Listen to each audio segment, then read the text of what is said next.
Hey, it's Tuesday morning. I'm moving a bookshelf, so thought I'd do a show as I put books onto the shelf. This is an omnibus of the Fantastic Four, 38 through a higher number. And then I have that's the second omnibus of the Fantastic Four. I've got the Hulk omnibus that has all the Tales to Astonish issues.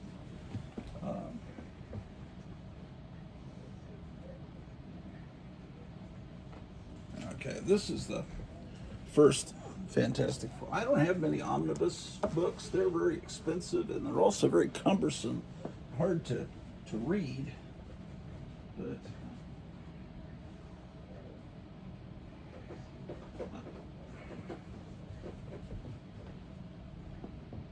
Mimi, don't. I got to get these books back on the shelf before the cats start to. I have them all spread out on the floor. I don't want the cats to get them. This is the first Spider-Man omnibus. This I think I got really cheap. It's all the. I have all the original issues, so why do I need this? I don't know. I just like this comic, but it's got the whole run of John Carter, the Marvel John Carter. There.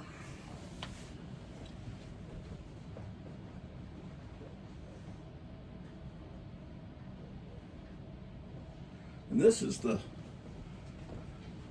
oh man, the Women of Marvel. What are these? Oh, they're just playing with a cardboard box. This has a really cool selection of Tigra, Shanna the She-Devil. Man, I forgot I had this. I forgot this even existed. Yeah, this is pretty great. It's just, it's a heavy book. It's heavier than a family Bible. Oh, let's see.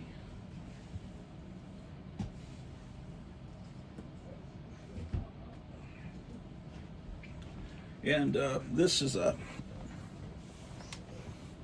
Teen Titans omnibus with a Darwin Cook cover. I'll go ahead and put that up here with the omnibus books. This is very stable now. Okay, well.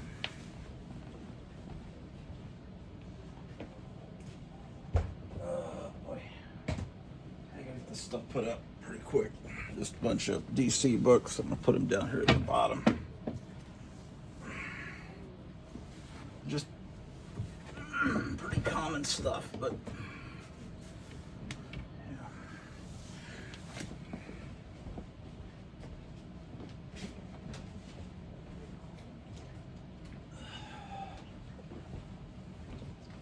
So I took Drew the dog for a teeth cleaning at 8 o'clock this morning, and so I'm supposed to get her at 3:30, and but on the way home I stopped by that little clinic and asked if they heard any word back about the stress test they wanted me to take, and she said that she would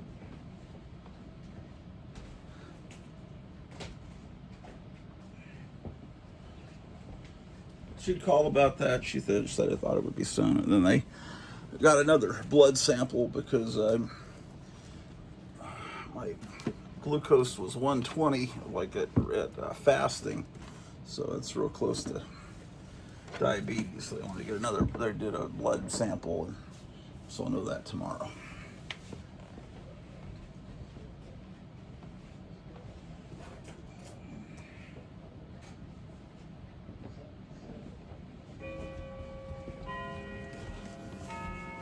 Okay.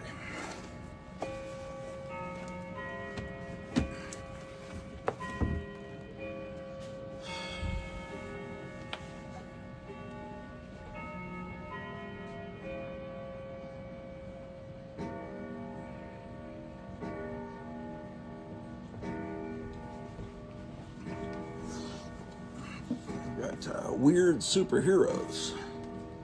Put that up here with omnibus books. And another copy of this Wonder Woman book.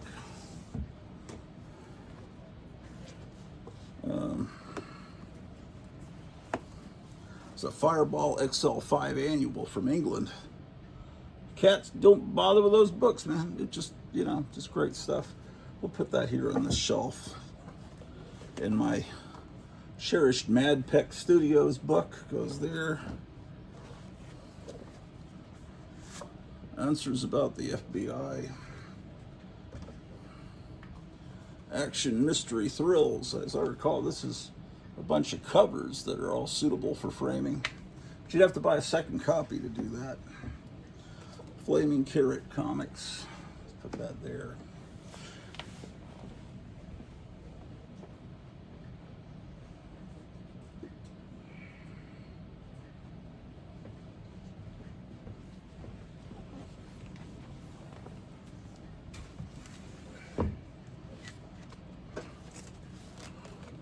These are all non-sports cards. Yeah. Whoa, shoot, right on my glasses. Oh, crap.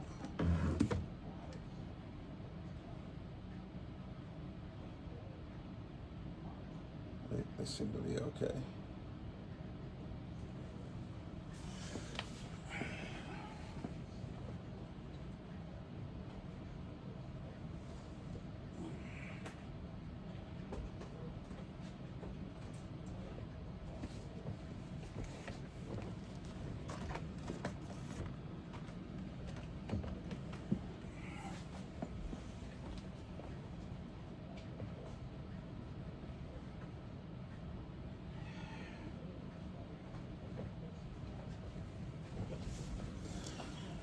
Okay, the incredible Herb Trimpe, Marie Severin.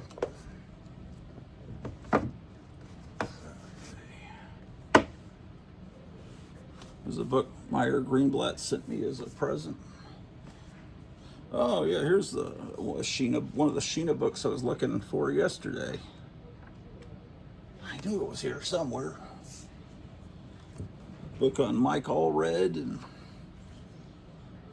some book about Milton the Monster that's it's kind of a homemade episode guide that someone must have made. I got it from Amazon. I don't think that was ever sold in stores. I think they print it to order, possibly. This is a great book. The guy that does Monster Bash, it's his story of his childhood, which I've been meaning to read. I still haven't done that. Okay.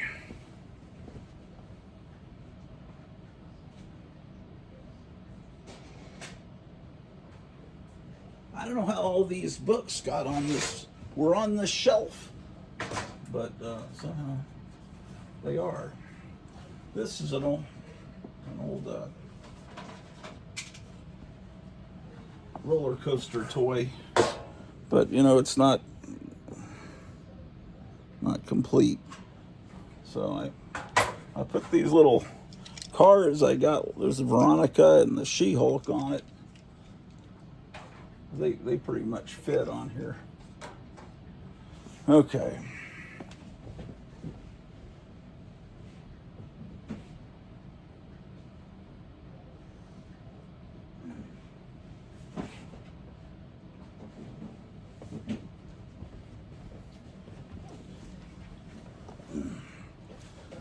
Okay, it's a 1955 yearbook, the year I graduated high school.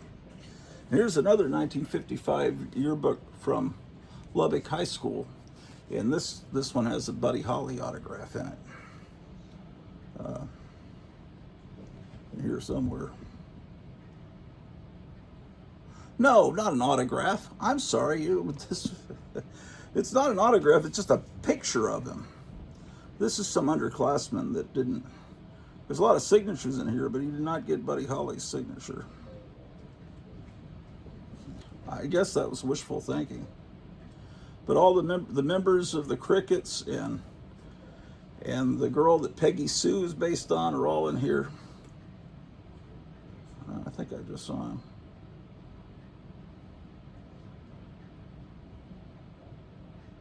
Maybe I did. Maybe I didn't. I'll show you later. I don't have time right now. I got to get all these books up. Giant Size Marvel, Doctor Strange. These are really good, these epic collections. But there's a complete collection of Steranko's Shield, Invaders, and a bunch of Archie books.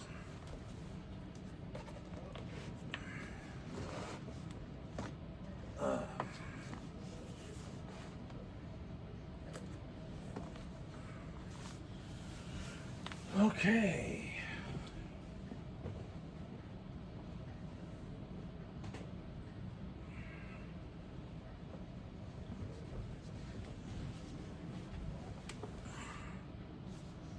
I just had an idea. What if I animated some of my old cartoon work? Oh boy.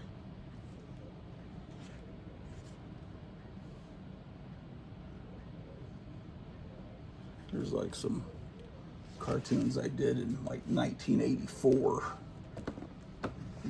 Wonder if AI would bring old drawings I did to life. I had to try experiment. Okay, some of these British hardcover books. Where were these at? So I'm trying to remember where all this stuff was when they were on the bookshelf right back here. Let's move this flashback up here.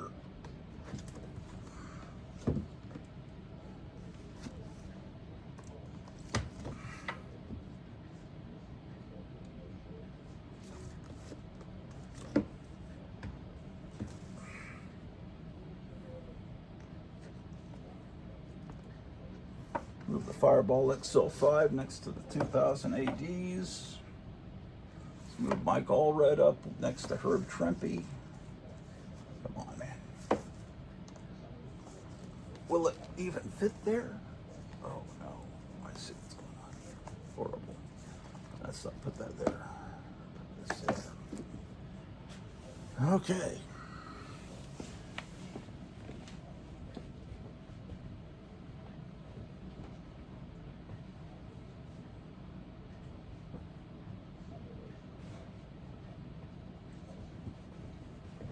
Well, I see I have a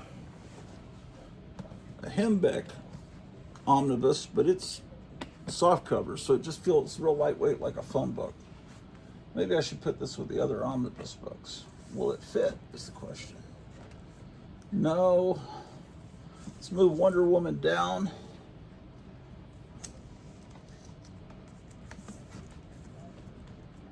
Have my entire collection of omnibus books here on one shelf.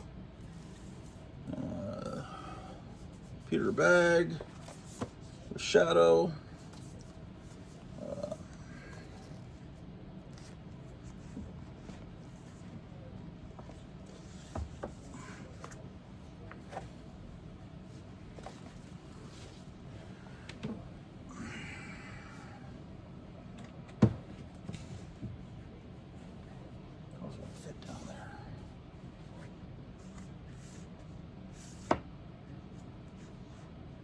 put Flaming Carrot down here, put Peter Bagg down here.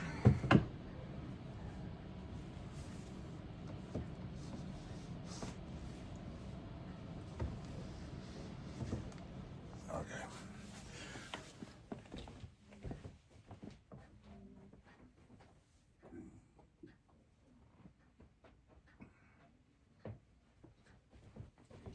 Okay, well,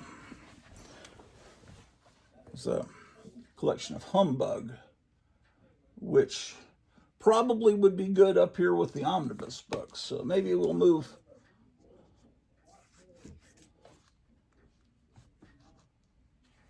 Let's move some of these Marvel books down here.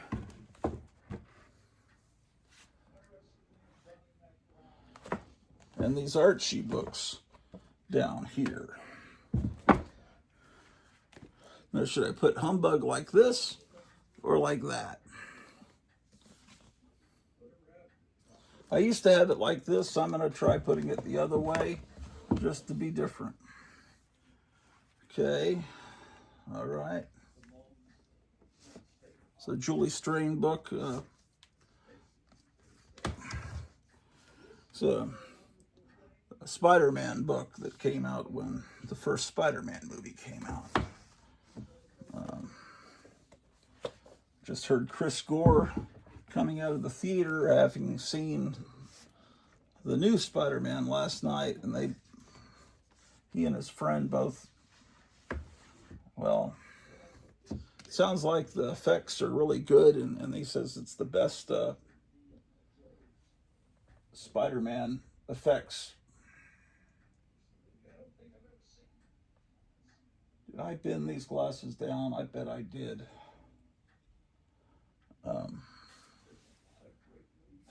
Okay.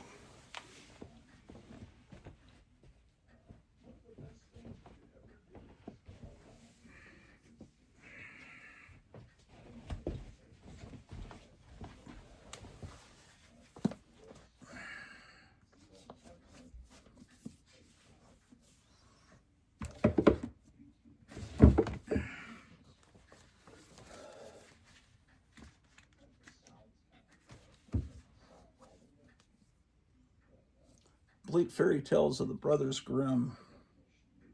I don't know where I got this. That might actually be my wife's book.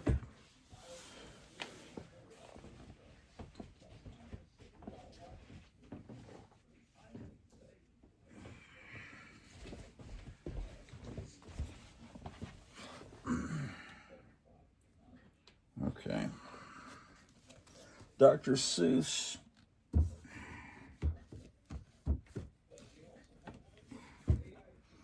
Here's some of the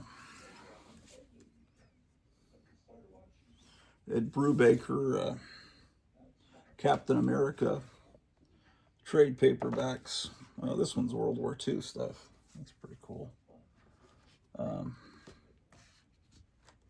Anyway. Right when The Winter Soldier came out, I was really smitten with that movie, so I went to Half Price Books and found these Ed Brubaker collections, which is what that movie was mostly based on. It's hard to believe now in retrospect that it's just hard to believe that that movie existed and is somehow attached to these horrible ones that are being made now. But I kind of don't consider Spider-Man to be part of all that. Somehow Spider-Man still manages to stay somewhat its own thing in my mind.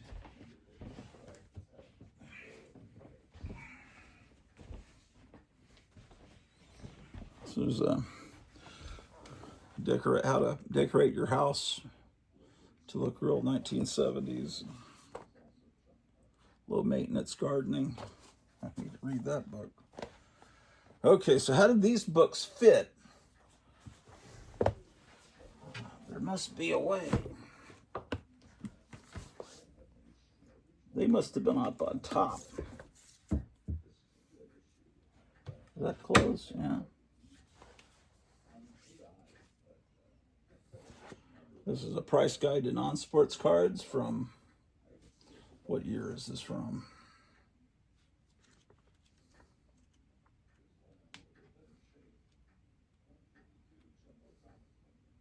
1992. Just put that on top. And this Essential Avengers, do I have 2 copies of this? Why is this not with the other ones?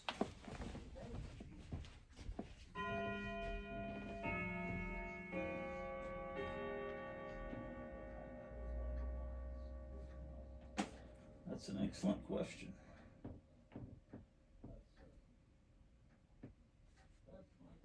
Yeah, I have 2 copies of it.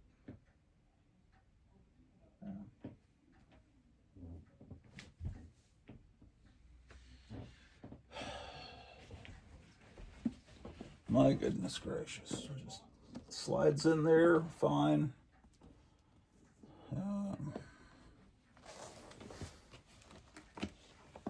This move over. Oh, okay. Okay, that that explains how this stuff fit. Okay, some of these books aren't fitting now.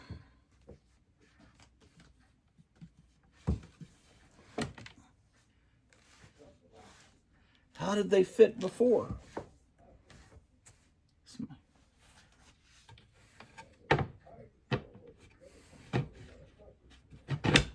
Oh, they do fit. It's just the door doesn't work very well.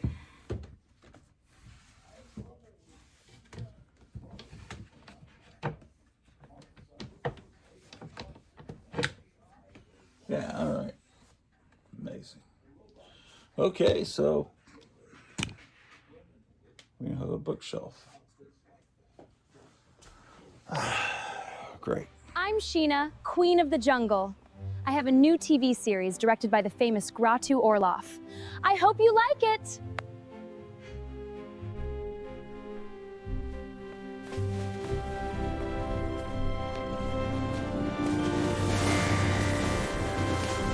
I'm Grottu Orloff. Join me on KLIF Radio for music from beyond the 47th dimension. We play surf, rockabilly, garage rock, everything. 1190 in your AM dial.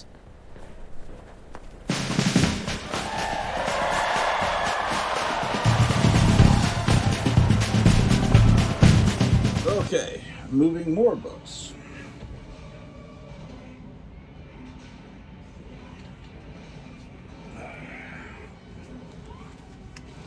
Marvel Monsters.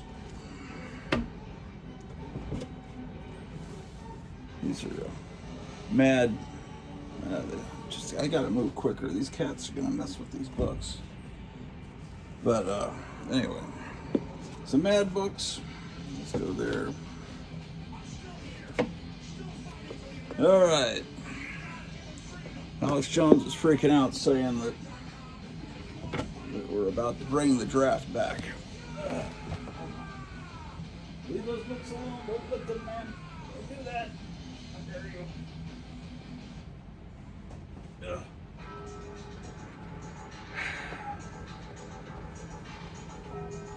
Okay.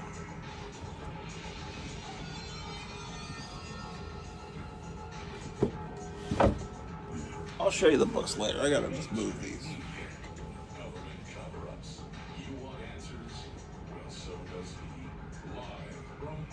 Texas, broadcasting worldwide. It's Alex Jones.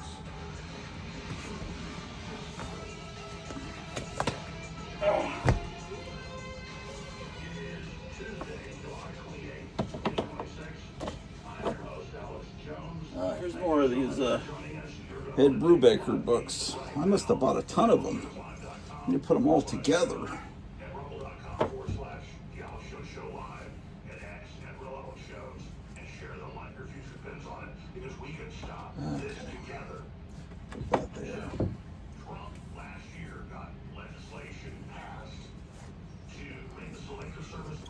And to raise the age of conscription to 42 from 35. Saying they're gonna draft people up through age 42. That'll leave out the vast majority of the people, almost all of the people that watch this channel. For a little bit, I had some younger viewers because I was doing shorts, which artificially make it look like younger people watch you, but in reality, they only watch shorts. But the people that are my real viewers, they're all, you know, over 50, probably over 45 at least. A bunch of these reprints.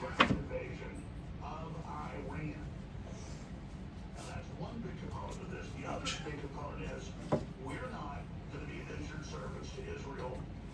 Okay. For this insane war, the Pentagon has told Trump to not launch this war, that the middle would fall. They have said ground invasion will be the biggest bloodbath ever, will make Vietnam look like a walk in the park. This is beyond a disaster. And so, I said, if Trump continues to talk about nuking Iran, killing their whole culture in one day, never return, the giant glowing crater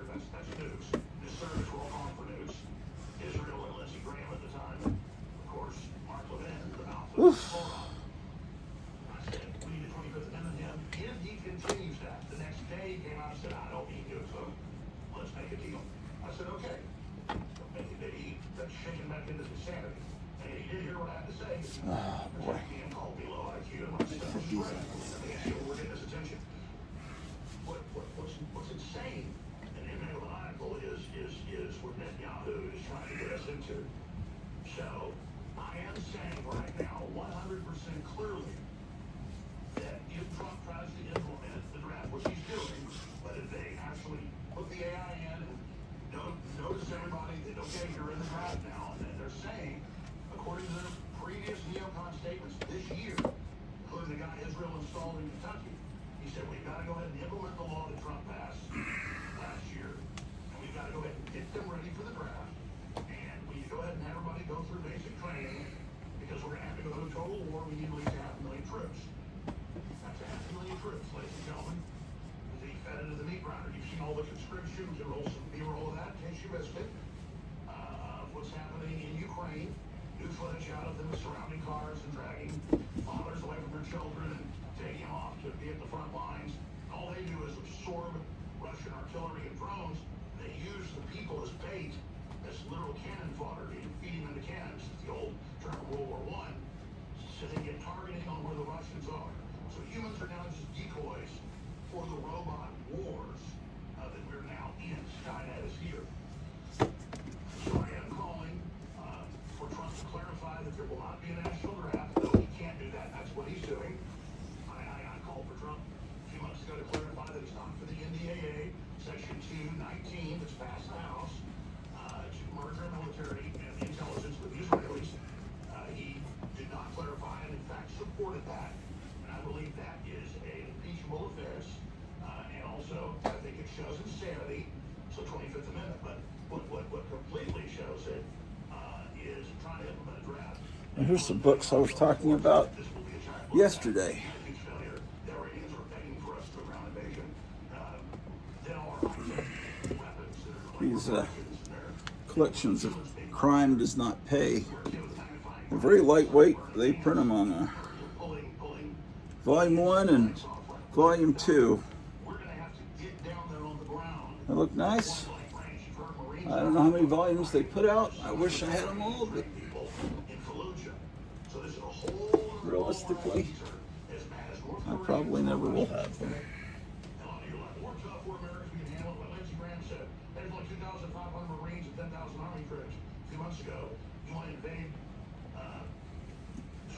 This is the unauthorized Tarzan that Charlton put out. Put out about, I don't know, 3 or 4 issues before they were informed that Tarzan was not in public domain.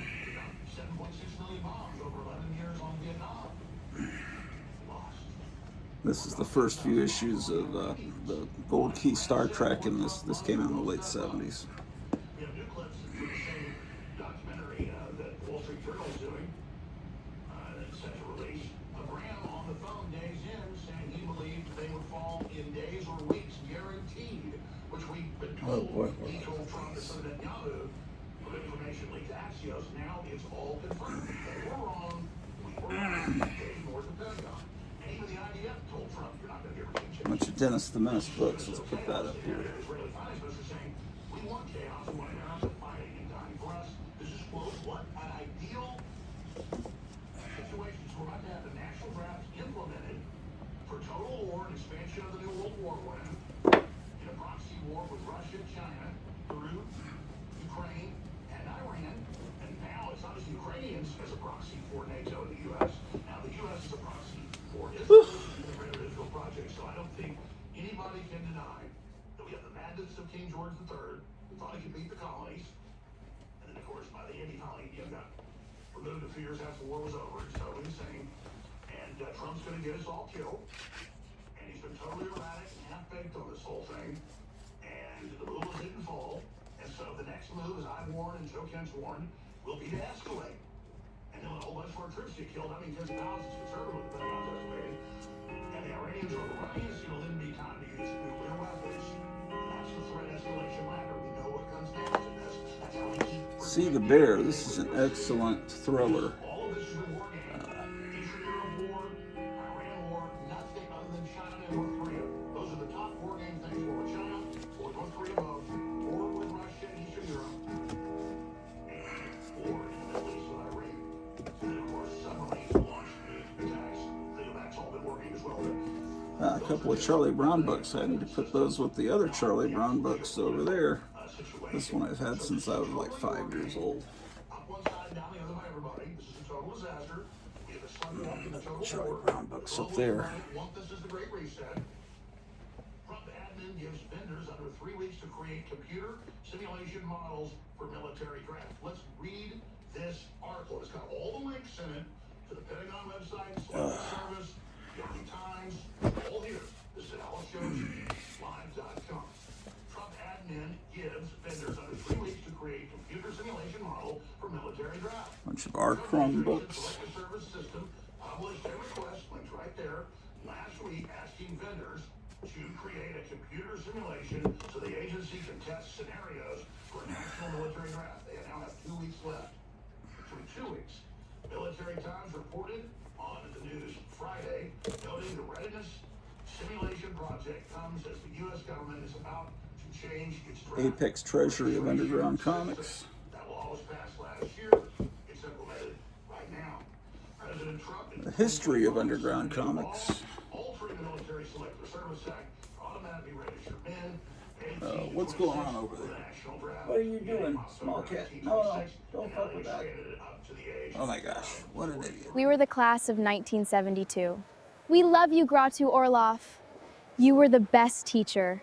Thank you for everything. We love you! Hey everyone, welcome! Grottu Orloff has the best show in the world! Get ready for fun and games. Let's dance and play some Pac-Man. The best show ever!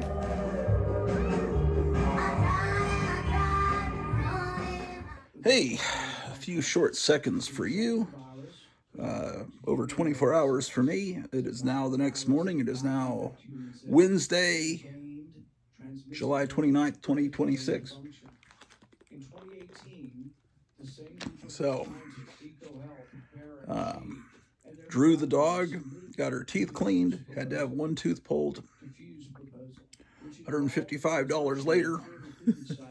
Anyway, a lot cheaper, I guess, than a human dentist. But anyway, when we came back, she was groggy last night. She seems to be fine now. She's eating and everything, so all is well.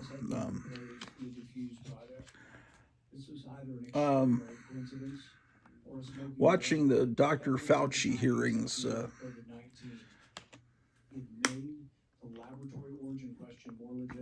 I'm about an hour behind. I rewound it, but I saw when I turned it on, Dr. Fauci was refusing to answer any questions on the advice of his attorney. Anyway, fantastic. His diary came out where he was just so happy that he was considered by People magazine to be the sexiest man alive and all this stuff. He's got this tremendous ego, but you can hear about that on the news. You don't care about that. Who cares about a guy that may have been? We don't want to talk about that.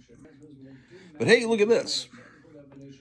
It almost looks like a wacky package, except, the art isn't as good. But it's crazy cups for cool cats. Now, I bought this when it came out. I would say 1974. And my mom wouldn't let me drink pop, soft drinks, whatever you call it. She didn't at that age, very rarely. So I just wanted this because I was so into wacky packages that I think, oh, there's Drew. I think what I did is I got this without the drink, just the cup itself. I know that's insane, but my mother had good advice because now, all those years of, she forbid me to read Famous Monsters of Filmland, and now I'm obsessed with it still at age 61, and she forbid me to have soft drinks, and then I went haywire with them, and now I think it's having repercussions with my health. So we'll see. We'll see.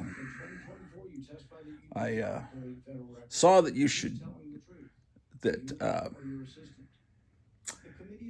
It's called, what is this stuff called? Some kind of, oh yes, I remember. Bragg's apple cider vinegar, or specifically apple cider vinegar, is if you drink a little bit of it, it can help control blood sugar levels. It's really like a wonderful thing. Well, a couple of teaspoons in a glass of water once a day, and it's this magical thing, right? So I went and got a bottle of it, brought it back, and my wife said, you know, Bragg's used to be the best brand. It used to be what all the health nuts were into. But Katy Perry bought it and started using these scientifically modified apples that Bill Gates created. And now all the health nuts say, no, Bragg's is not the... So, and all these other investors bought it with Katy Perry and Bill Gates and all the people that really don't want, you know, Satanist types that don't want you alive. And so they're buying the health food companies to try to weed out the population, much like what Fauci did was designed to do the same thing, you know, to get rid of the baby boomers. But not that I believe in controversial conspiracy theories, but because I think it really was just someone eating a bat in China that caused all that, don't you think? Right? Because science, right? Science. Anyway, so I got this bottle, and she says, you need to take that back. And I said, oh, okay. Because she says, I already got some apple cider vinegar, but Bragg's is no longer the brand you want to get. And I thought, and then I looked it up, and she was right. Yeah, I see videos and articles, and so anyway, Bragg's used to be, I remember that used to be a good brand. But anyway, so what store sold this? It wasn't 7-Eleven, because, you know, 7-Eleven, this is an imitation of a 7-Eleven cup. It was either Mr. M or Stop and Go. Those were the places I went in San Antonio in elementary school. So I don't know. Look at me. Look at this pinky sticking up. Isn't that sophisticated? And that's great, because I have, listen, I used to put out a magazine called The Sophisticate After Dark. And I thought, well, it's called The Sophisticate, but I want to do a TV show, The Sophisticate After Dark, right? And I want to be, you know, this guy that goes around, interviews people, right? And there's all kinds of celebrities milling about, right? And all these... you know, dancing girls and bands playing, much like Hugh Hefner's Playboy After Dark. Thought, well, I could do that show, except I don't know any celebrities, and I don't really know anybody, and I don't have any people to dance behind me or any bands to play. And I thought, well, what if I could just get a good representation of myself through AI? Then I could interview Wonder Woman or the Metal Men or the Doom Patrol. I could have bands play. I could have this entire room filled with dancers. And I thought, with the help of Grok, Elon Musk's wonderful AI company, I thought maybe I can do that. So my ideas right now are to do the Sophisticate After Dark. There's a new Sheena episode where she fights. This is something I'm going to start doing tomorrow at 12:49 when my Grok account gets replenished with more credits. I want to do a spook show, recreate a spook show from the 50s in a movie theater. I've got a band that consists of my wife, my mother at age like 17, 18, that I've taken from pictures of her, and Donna Hayes, who was in spook shows back in the 50s, and Sheena, Queen of the Jungle, are all four members of this country western, country western swaying rockabilly band. So that's an idea. So I want to do more episodes of Sheena. Oh, there's all kinds of ideas I have, but how did I get off on that? Anyway, I don't know where this came from, but I just remember buying it, and I've kept it all these years because of my obsession with wacky packages. It's I believe a parody of a coffee called Brim. I don't even know if they make it anymore. I think that's what it was. But I need to look up on eBay and see what other products did they spoof and where these things came from. So, and I've got some other cups here. Here's one from Pizza Ranch, which is a Midwest. It's an all you get. It's not. It's probably why I'm having weird feelings in my chest. I think I've got this ice compress here. I think it might be a pain in my back that's causing me to feel this weird sensation here. I don't know. Or I could just be about to croak. But this is Pizza Ranch. It's a wonderful buffet. Pizza, chicken, everything you can imagine that's not good for you, and it's delicious. But anyway. And it's become political. A lot of conservative... when the conservative politicians come through around here, they always go and talk at Pizza Ranch, because that's where the common folk are that know good food. I've got this cup, and I live so far away from anything. When I go to a restaurant in a bigger town, I kind of don't want to throw away the cup because it's like a souvenir. Last time, who would save an Arby's cup? I do, or a Burger King cup, because man, that was special. I got to go to something that meant nothing back when I lived in a big city. Now is special and worth keeping. But actually, I can use this for something. Man, there's a Jack-in-the-Box head inside of it. Looks like it's gotten chewed by some animal. Okay, and yeah, other stuff that got chewed. Nice. Well, why do I have these cups out? Because I have all these swizzle sticks that I got for $1. See, it was $1 at a garage sale. And I just figure, well, I'll put the swizzle sticks in the cups. They're Cowboys glasses. It's it's a cowboy drinking, and it's swizzle stick for Jim Beam. So, a whole bag of them, man. Let's divide them by color. Do you think that would make good content? I think so. In the Pizza Ranch cup, I'll put the blue guys.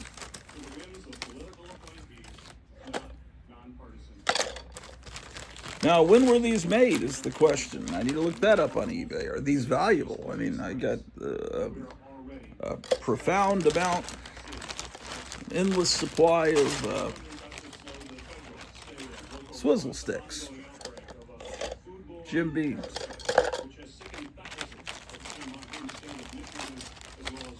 How about that? Blue Cowboys, man.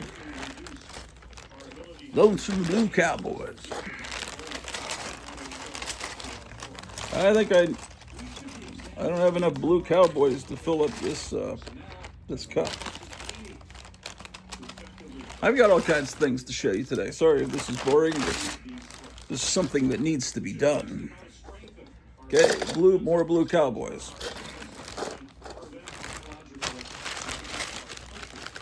Oh, I have more Blue Cowboys than I thought.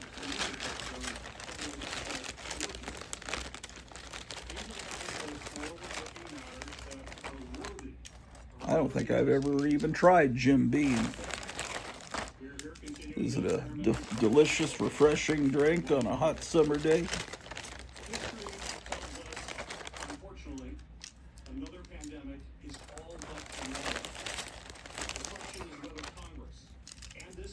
Okay.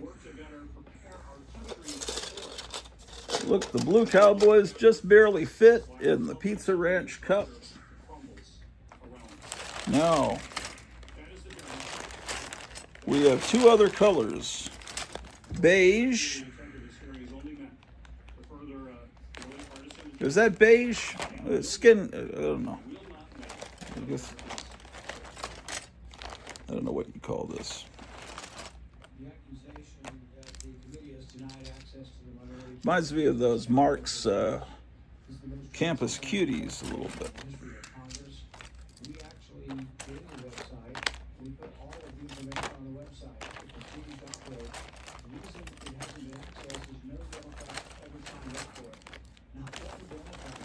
I wonder if Fauci's even going to answer anybody today, or if his lawyers.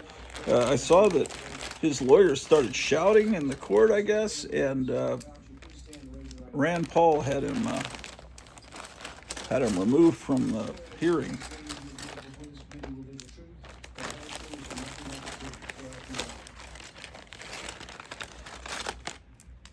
Okay.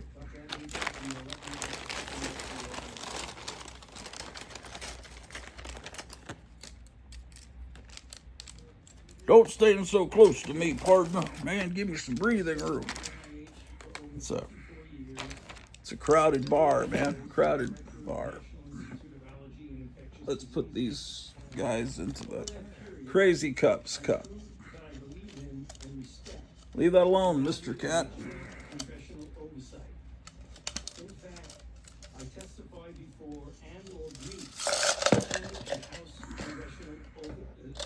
It's a crowded hot tub, man.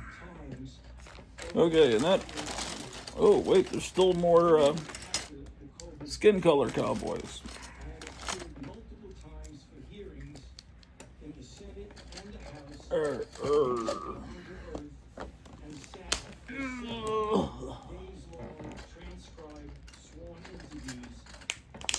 Okay, we got the blue, we got the beige.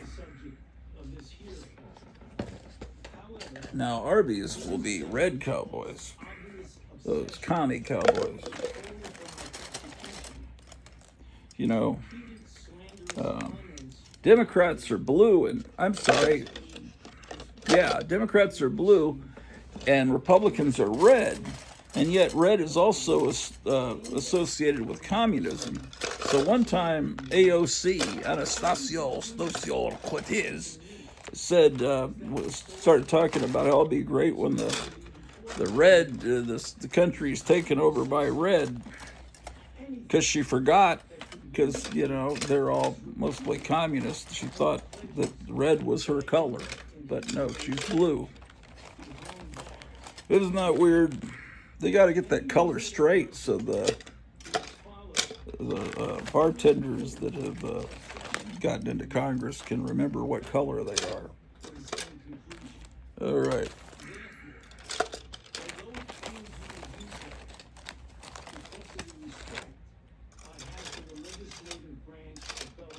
Okay, all the reds fit into here, which is good because of the red stripes. See, it matches.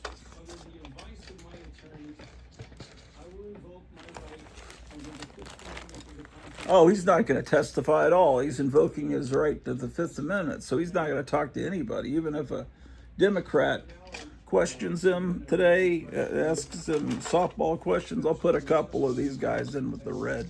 It's like they've been plunged into hell, isn't it? Now I can get rid of this grubby plastic bag. Yes, indeed. Okay, so that task is done. It's the 7th anniversary of the Grottu Orloff show.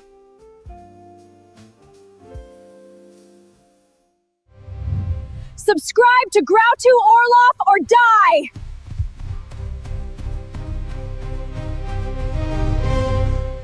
Grottu Orloff is groovy. Totally, he's cooler than Bobby Sherman.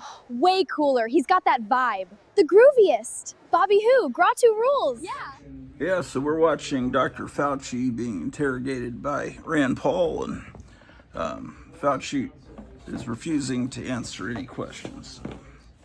So I don't know what people are going to do with all those science shirts that they, remember there's people had shirts that said science, that they used to wear to show I'm with the science. That's fine. It's wonderful. Everyone loves science. I always thought it would be funny to get a shirt that just says science fiction. But, yeah, well, there's Drew the dog. See, she's all well. Speaking of embarrassing things, I was thinking back in 7th grade, maybe in junior high school, I remember my friend coming up to me and saying, hey, the new band that everybody's talking about is called the Village People. And I said, I've never heard of the Village People. And then I saw all the girls were talking about them. Oh, they're so cute and everything. They had no idea what they represented. Then the U.S. Navy decided, they've got this song about the Navy. Let's use it and make a commercial for the Navy. Then they realized, oh, shoot, this song is not exactly what we wanted to use for our image. And then they stopped showing that commercial. But all those people that had disco records in their collections kind of hid them. But they were still there when New Wave and came out, and then all the guys that were into Rush and Van Halen and what were the other things? I'm trying to think of what they would carve into the desks. Never was quite sure how they would carve, what tool they would use. Was it the sharp part of a protractor or something? But they would carve in band names into the desk and then put pencil in to make it dark. There was those two bands were carved a lot. There was Rush, AC/DC, and then there was one or two guys in my high school that would write Motorhead everywhere. And I thought, what is Motorhead? And then I heard Motorhead, I think the first time on The Young Ones. They were on an episode of The Young Ones. It's like, man, they're great. Casey was right. Casey went on to be in heavy metal bands, Rigor Mortis and Guar. Anyway, fantastic. Yeah, so people get into things and they're embarrassed that, oh, I better hide my Bee Gees records. I don't want people to know that all my fellow friends into heavy metal know I used to listen to that. But anyway, I miss those COVID days. Weren't they just wonderful? Anyway, I got all this stuff to put. This should be a good segment because I got a bunch of stuff I want to put in this box. Little things that mean a lot. But I don't know where else to put. Here's a fanzine. Unfortunately, the guy that put this fanzine out is no longer with us. He passed away about a year ago. It's a fanzine for 8-track tapes. He had an 8-track museum inside of his record store where he just had them up like they were objects of art. And he cut the magazine to look like an 8-track shape. But it's just all about 8-tracks. So this is going to go over here with publications.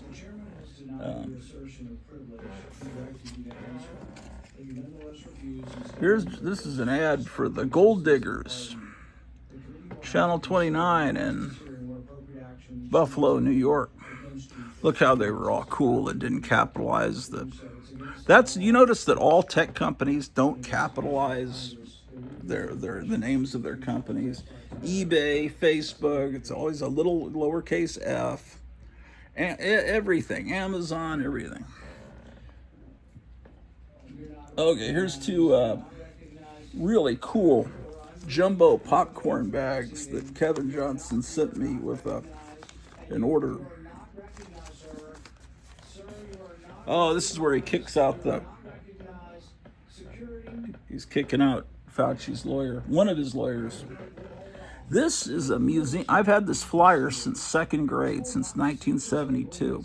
I got it in Virginia. It was advertising this arms museum in Houston. Now, I need to look this up to see if there really was a museum that looked like that. Can you imagine?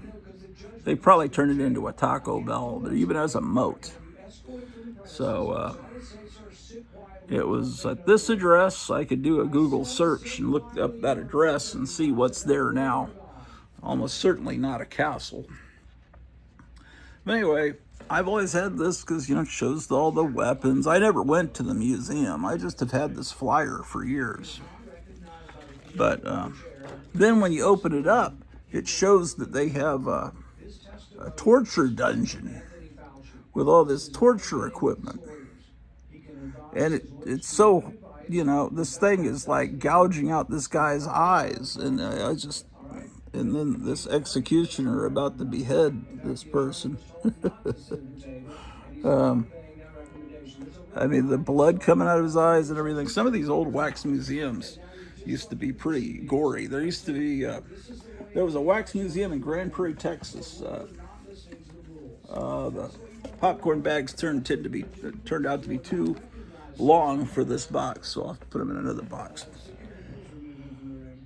There was a Southwest Wax Museum there on I-30, Grand Prairie, between Arlington and Dallas, right, and not far from Six Flags over Texas. And when you went there in the late 70s, it'd been open, I don't know when it opened, but it was open all through the 70s. Later it had a fire, and they rebuilt it and made it look like a Taj Mahal instead of a Western building. And then they had a horror hall in it, and with monsters, Universal Monsters, Creature from the Black Lagoon. They had a podium, like with the White House presidential seal in front of it, so you could go up and have your picture taken. It looks like you're the president. This is in the new revised after it had the fire museum. And it had also the section where you went through the life of Christ. But before the fire, it had, a lot of things about Texas, but it had some really gory stuff. One thing they had was a display of Lee Harvey Oswald with his rifle, with the boxes he put up, and he's in the window. It's like you're standing near him as he's firing out the window. But the thing that was the most gruesome that I recall, you came up to a big fence, right? And there was a peephole about this big, you could go up and put your head through. And it was somebody had been hung back in the Old West, and when they hung him, his head popped off. So they had this, when you look through, you saw this body laying there, and this head, right? And then you saw the body, and the neck had blood trickling out of it with a red light on that, which was probably water, with the red light on it. And it was going into, if you look carefully, like a parquet cup that was kind of half buried, so that it was a fountain. It just recycled the blood up and out through the neck and into the cup. And I saw that as a little kid and thought that was something else, man. Okay, what else we got here, man? Oh, it's a postcard from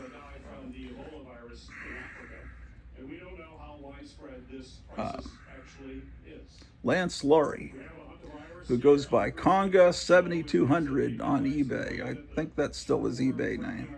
This is from a while back. I've got some paintings by him. Let's put that there.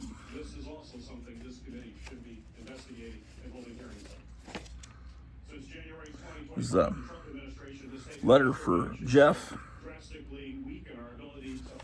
that made these postcards to promote this show, and he distributed them at the Monster Bash convention in Pennsylvania. Oh, shut! I mean, shoot. Yes.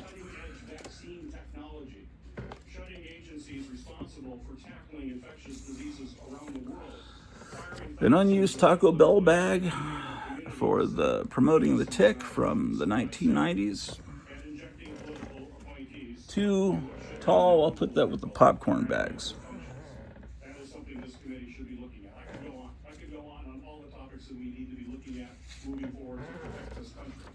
We're not doing that for this committee. That's what this committee was designed to do. It's what it has Here's it is done it in a bipartisan way. We should get back to that and think about the future of this. I got this from eBay. This is my grandfather. When a crisis like COVID-19 strikes, It's a press release photograph. It says, Cubs frantically seek reinforcements. The skidding Bruins in the National League are frantically seeking to bolster up their skidding club which has just relinquished its hold on first place, which they have held so long. They have just purchased Phil Weinert, shown above, the former Philly Southpaw pitcher from the Mission Club of the Pacific Coast League. Weinert has been on the voluntary retired list for 2 years due to salary differences with his club. This year, though, he has played and has 17 wins and 12 defeats caused his sale. Your credit line must read Acme. So there's the press release. I guess December 6th, 1928. Is that right? Wow. I'll figure out a good place to put that.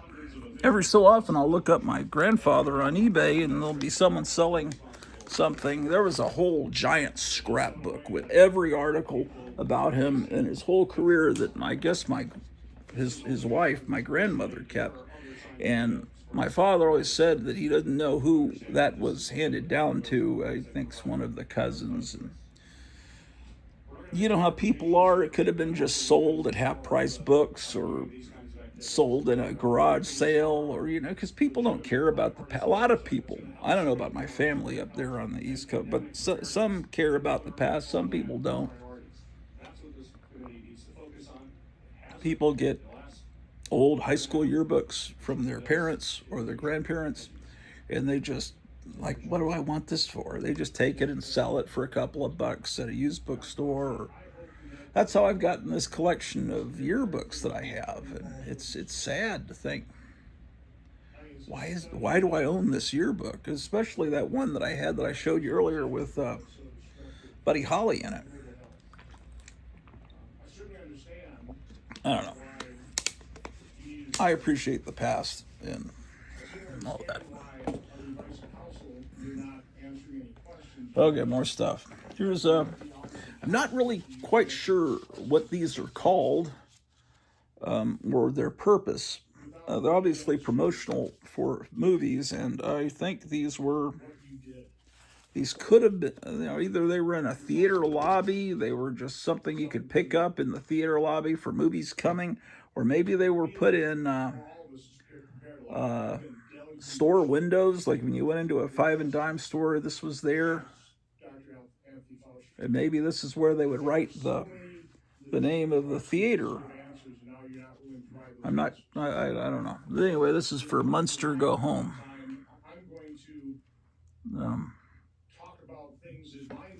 And this one is Dr. Goldfoot and the Girl Bombs. Vincent Price. And it says, CinemaScope, mature young people. This is for mature young people. That's a good movie. These are all good movies, or I wouldn't have bought them, right?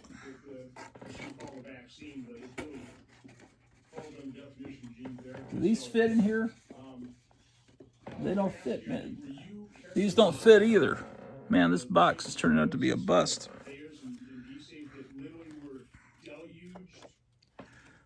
Here's Ski Party.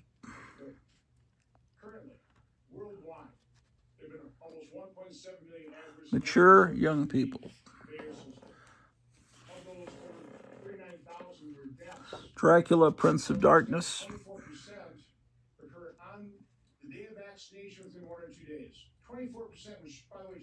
Mature. It's before ratings, before G, PG, all that. Thunder Alley. It's marked mature. So again, I was certainly interested in asking you whether or not you were following this as carefully as I was. Riot on Sunset Strip. Safety surveillance systems, but I did. And by the way, when I published, this is actual government information. When I published it and people would have me on their shows, they would be censored by Facebook. They would be deplatformed. The Wild, Wild, Wild Planet. I mean, largely at the behest of actions. And finally, Hot Rods to Hell. This one's disinformation. Or Heck. Hot Rods to Heck. These were all different prices. This one was $1. Anyway.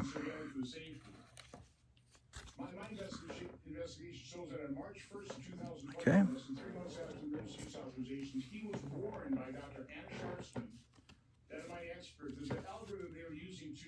This is a birthday card.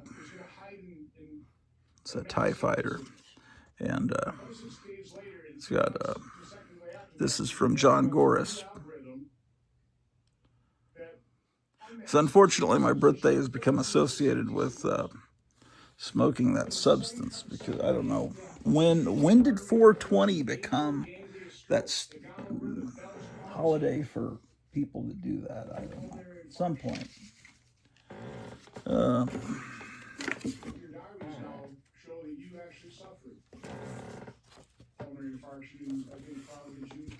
Here's a bookmark with Batgirl. Picked this up at Mr. Hamburger. This is in Huntsville, Texas. Now, if you live in Texas, Huntsville is, you say Huntsville and you immediately think that's where the big prison is. But it's actually a nice, cool little town, kind of closer to Houston than anything else. But coming back from Houston after we'd visit my wife's family, we would, one time, but I wish it was a lot of times, we would stop at Mr. Hamburger, and it had this big snowman head, and it was unchanged since the 50s, you know. I just had an idea. I'm going to find a photograph of Mr. Hamburger, and I'm going to have a big monster fight right in front of it. I'm finding historical photos, colorizing them, and putting monsters fighting there with my new amazing AI ability. These are just some Valentines I picked up at, this was $1. There's another, this one was more, because apparently this, does it really need to be in this?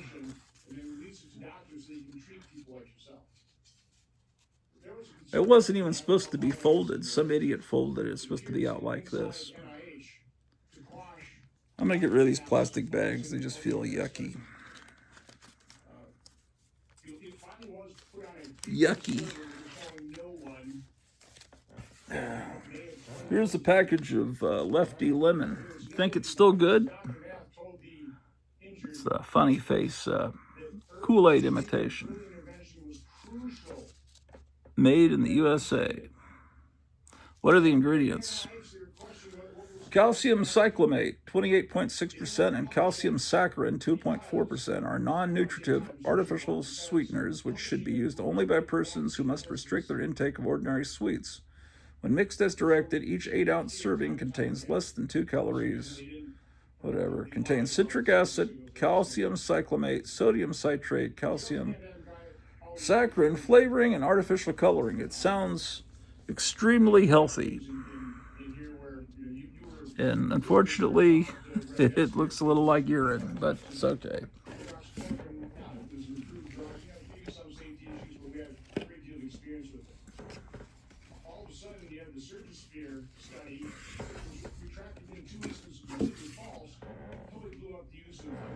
This is 52 Girls Collectibles. This is a catalog. This is before the internet. This is a toy store. Nanny and the Professor coloring book. Records, Goldfinger, Stereo, 1964. It's just all kinds of records and everything. This Night Stalker paperbacks, 1974. This is a SWAT paperback, 1975. This is before eBay. If I save all this stuff, let me put this with publications over here.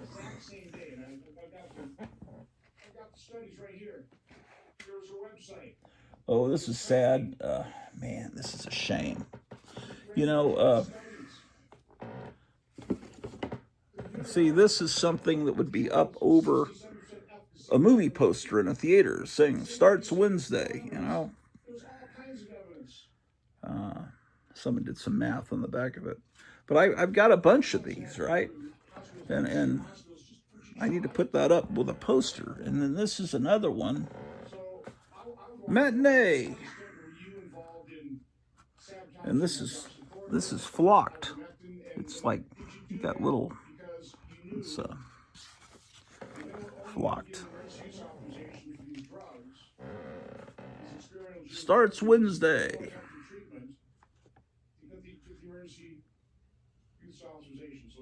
Manufactured by Romar Video Company, Chetek, Wisconsin, USA. All right. So what's sad about what you're showing? These are really cool. They are really cool. I agree with you. Look at this one. Next week, Tuesday and Wednesday.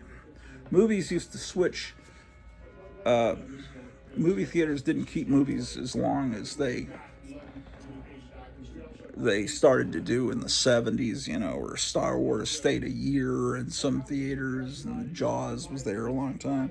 Used to be the movies, especially in small town theaters, it might play several nights during the week, and then there'd be different movies on the weekend. This week, Friday through Tuesday. This one,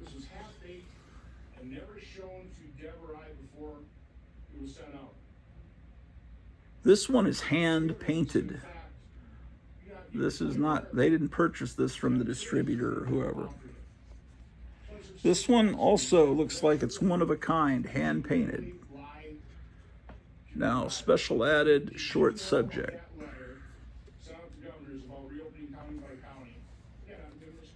Next week, Sunday through Tuesday, again, hand painted. Now, my mother-in-law was visiting us, and she was helping clean the house, and that was great. But I guess she was dusting or sweeping the floor. It needed to sweep up some dirt and stuff. So she found one of these cardboard pieces, thought it was junk. It's like, oh, this just looks like junk. And so she broke it into pieces, and I've tried to tape it back together. You can't tell it was ever damaged, can you? I was just so heartbroken. It's like, who did this? I knew it wasn't one of the pets. I mean, it was actually like torn. It's like, why? I could never understood why this happened. And, you know, it was just like, and this is a beautiful one, the way it kind of dips in and everything. Anyway, one of those things, man. She meant well, I guess, or she was just annoyed that I had so much stuff. Who knows? It was, I don't know, man. But this is a little flyer that you would get. Probably it would be when you're buying your M&Ms or whatever in the store. This would probably be a stack of these that you could pick up, little freebie things. It unfolds. It says, treat dad to the movies at the Silver Theater in Greenville, Michigan. I should look up whether that theater still exists. Silver Theater, Greenville, Michigan. Well, let's look at the movies and determine when this was. Okay. Skirts Ahoy. You know, if you were on Mark Zuckerberg's Meta AI, artificial intelligence thing, if you submitted this picture and said, make this into a color picture, it would say, that's too revealing, and they would probably put a dress down to her ankles, because that's a streetcar named Desire. So this is from the 50s. Because Streetcar Named Desire was that early 50s. Yeah, and then King Kong. Now, this is not, the original release, obviously. The King Kong was re-released to theaters in the early 50s. And one way you know that that's true is that Mad, the comic book Mad, EC, the color EC Mad, did a parody of King Kong called Ping Pong. And that was because it was currently in theaters and on people's minds. And what does it say over here? Starts Sunday, June 22nd, a roaring comedy. Spencer Tracy, Katharine Hepburn, and Pat and Mike. And They still had newsreels and short comedies. America is losing researchers and scientists. Here is a photo of my father. He's probably, I would say he's probably like in 8th grade there. I don't want that getting lost. Here is to the head of the pad. Thanks for another cool year, Big Daddy. It's been real. When did the expression "it's been real" start? I would have thought "it's been real" was more of a 70s expression, but apparently it goes back to the 60s. What a great card this is. It's from Vagabond Creations. How about that, ladies and gentlemen? Here's an envelope. I found this yesterday. I was thinking, what is going? It's from someone in Alabama, and it is.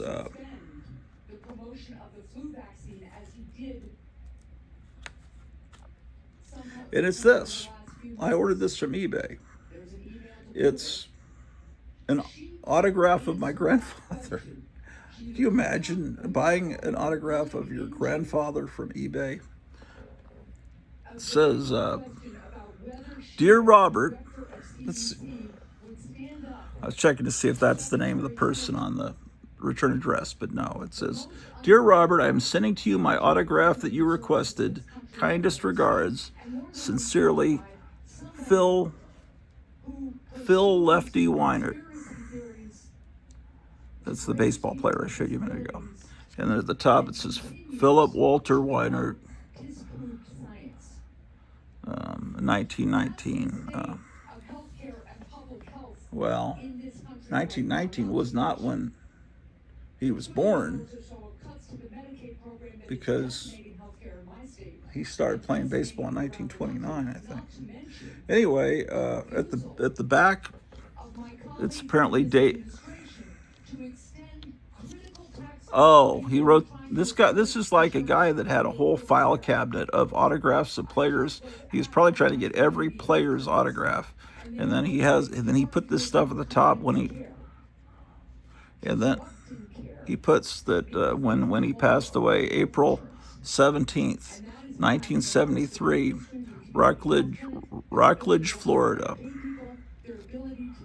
That's where he was living.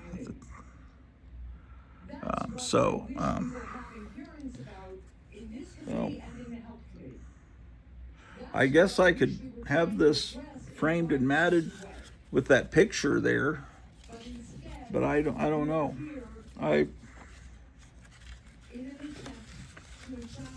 Every so often I try to maybe think about getting some memorabilia of my grandfather, because I think the past is important, you know. Put this here where it's safe. Here is something I've had since right before 2nd grade, the summer of 1972. We went to Six Flags over Texas because we were coming back from living in Germany, and my older brother had graduated high school and was starting school at the University of Texas at Arlington. So we went to Six Flags over Texas, which at that time was a really great place. Sid and Marty Krofft had a lot of influence there. They designed rides like the Fiesta train and stuff, which was a little Mexican train that went through this little kind of cartoon Mexican village, and it was kind of patterned after the Disney It's a Small World. You went through this, you went into a volcano that was dripping lava, and inside all the volcanic rocks were singing and dancing, kind of like in the tiki room. And then when you went through this Mexican village, the windows and doors would fly open, and these little people were shooting at each other across, above your train. And I swear Batman and Robin were behind one of those doors. And they probably put them there when the TV show was on in '66. I don't think they were still there the next time I rode the Fiesta train in '77. But anyway, this is a little thing. You could send it to the mail like a postcard, but it opens up, see, and shows you pictures. That's the LaSalle riverboat ride. That was it was like the Jungle Cruise at Disneyland, but it was really gory. There was people that were shot with arrows that were laying on the side of the bank of the water. And at one point there was a whirlpool, and you saw this hand sticking up. A person was being sucked down the whirlpool, and there were all these fake animals. And you went by this French fort, and the cannons would fire at you, and the water would spray up next to you, and all that. That's the Fiesta train. See, those are the little characters, and there's that volcano I was telling you about. The dancing waters.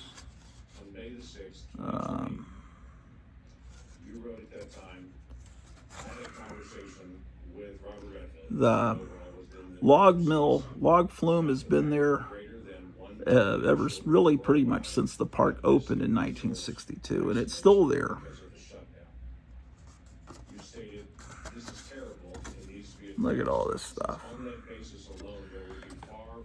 Then, the original point of Six Flags Over Texas is kind of lost when Six Flags parks open in states that are not Texas, because Texas has had Six Flags fly over it, different owners of Texas. And one of them was the flag of the Confederacy. They had a whole Confederate section. That's the Southern Palace. They'd have local talented college students come in and do a review every summer and dance and everything and sing. I don't know if they stopped using the Confederate flag because when it became embarrassing in the 90s maybe, and then they just fly six United States flags now. They don't even bother with the whole point of the original point of the park. This black light, that's a dark ride. It's a floating. You float in this little boat through this cave with these spelunkers that kind of look a little bit like, Invasion of the Saucermen a little bit, except they're a little bit, but they're aliens and from outer space, and they're trapped in this mine. They're miners, and it's all black light, and had cool Martin Denny music echoing and stuff. And it was a great ride that opened, I think, in '66 and was there until at some point when Warner Brothers bought the Six Flags Park, and they changed it into a Bugs Bunny Yosemite Sam thing. And although I love those characters, they weren't very well done, and it was all well lit, and it was no longer dark and spooky, and the corporate people ruined this ride. And a few years ago, about 5 years ago, they said they're bringing the Spelunker Cave back. And they did have characters looking a little like this, but it was more based on Pirates of the Caribbean. I never rode it, but I've seen videos on YouTube of it. That's the log flume ride, and the train still goes around the park. If you watch the banana splits, when they're running around an amusement park and they're on trains and going down that slide, that was this park in Arlington, Texas. And that was filmed maybe a couple of years before I went there. And this was probably, this is probably shot right about the time the banana splits were running around in that park, which is my favorite part of the banana splits show, because I like seeing the old Six Flags footage. But banana splits always had those cartoons that weren't really a lot of fun. That it was like, oh, we have to restrain ourselves with our cartoons. We can't have people being punched or guns being fired, because all these parents got upset about the superhero cartoons. So let's pull back. Right around 1970, 71, everything got real safe. That's how liberals tend to ruin things for kids. It's like, you can't have guns firing in a children's cartoon. That's shocking. And so So all fun must end. No fun of any kind.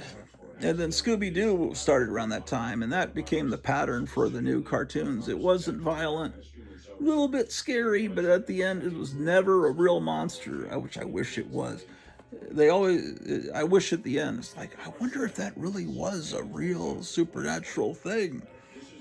But no, they always pull a mask off someone. Oh, it was the janitor all along. Oh man, I don't want it to be the janitor. I want it to be a real monster. That ruined the whole episode for me. We didn't ruin it, but that was a good show. Yes, indeed. So incredible. Here's a picture of my wife from about 20 years ago. I used that face. I put it into AI and then turned her into a country western singer with long black hair. What else I got here, man?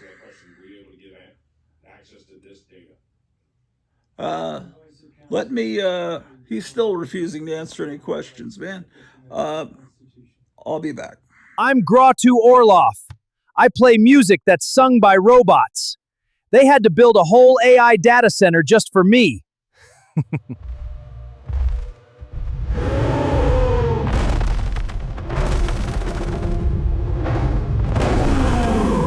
Grottu Orloff is a mad, mad, mad daddy. He's the coolest. I mean, look at this. He's so cool. He's the best. So mad, so cool. And we're back. Look at this little thing. It's very small. It's Minnie Mouse. It's an elegant miniature. Do you have all of them?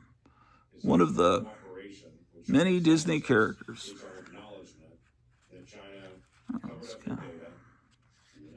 Kind of hard to display something this small. Let's see what it looks like.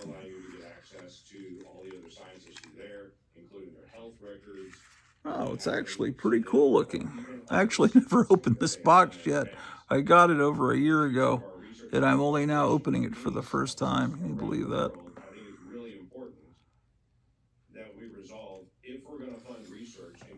Wow.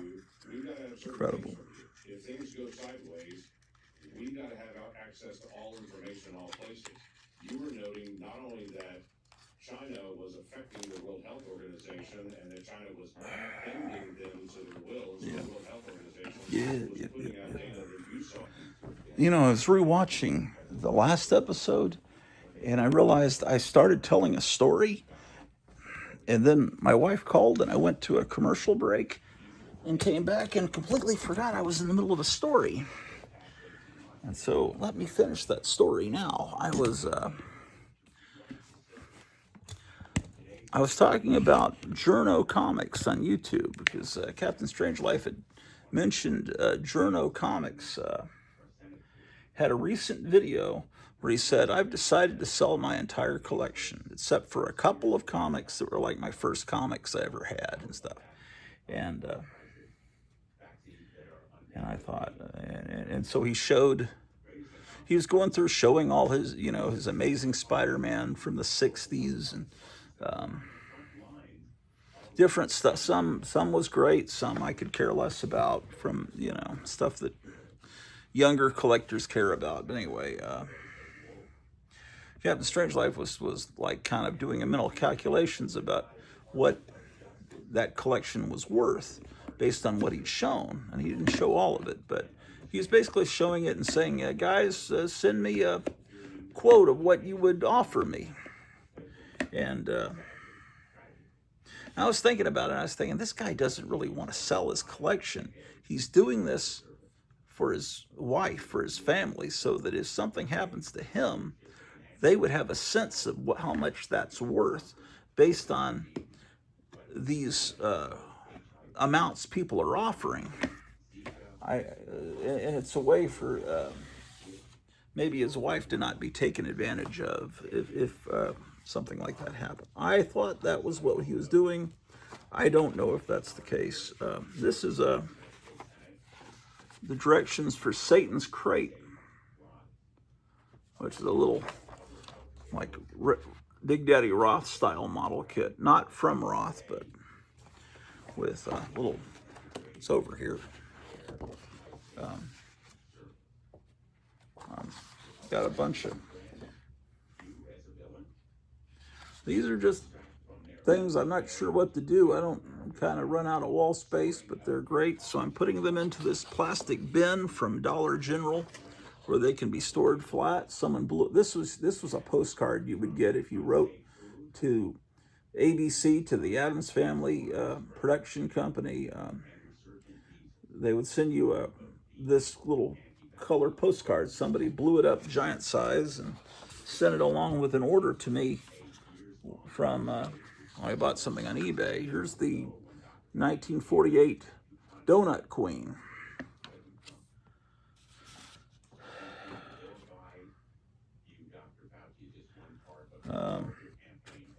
Here's a comic strip I did back 40 years ago where Captain America's beating up Sinead O'Connor. In the days before the internet, there used to be phone numbers. You'd call a phone number and it would tell you the time, or it would tell you the weather.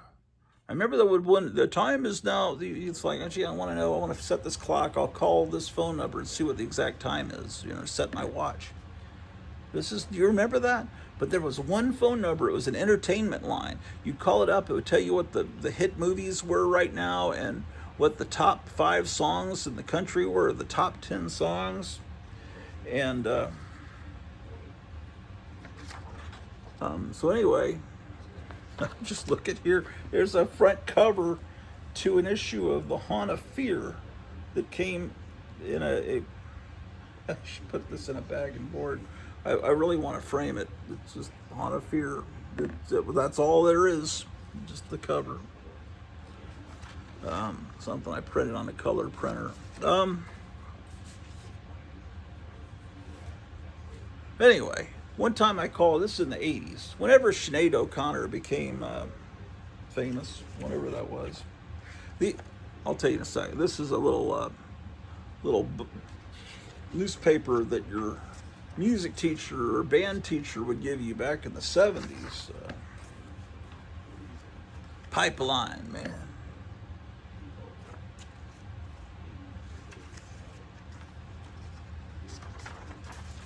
Beetle Fever, 76. Yeah, anyway. So, I called that one time, and whoever, it wasn't an AI. They didn't have AI back then. It wasn't a robot voice. It was some guy reading. His job was to read into the phone recording, and he said, and number, I don't know what Sinead O'Connor's first song, what was it, Everything Belongs to You or something, I don't know. Nothing Compares to You, that's what it was. And it says, and in first place is Nothing Compares to You by Sinead O'Connor. And ever since then, I've always thought, oh yeah, that's Sinead O'Connor there. Well, it was funny at the time, Sinead. I blew up the ad for the premiere of Star Trek. It's the Temple of Mystery.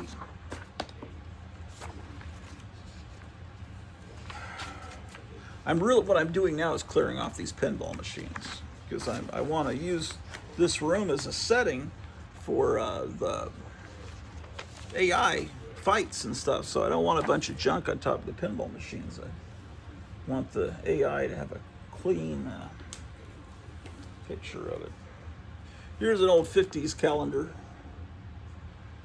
That should be on a wall.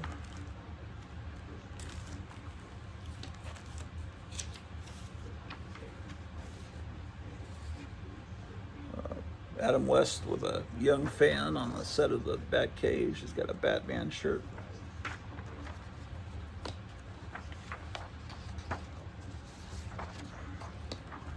All this stuff wound up on top of the pinball machines. Astonishing. This is from my high school newspaper. Look what is going to hit the music stores during this month. The newest sounding heavy metal album by the hottest local band in Arlington, Pantera's Metal Magic, will hopefully break publication around April 10th. Pantera's debut album is the closest attempt at their live performances as they could possibly get without the visual effects of their fire, fog, and any other effects pyro the special effects man can come up with. Anyway, these guys, one of them I think went to my high school, and the other ones went to a high school not very far away in the same town. What is this?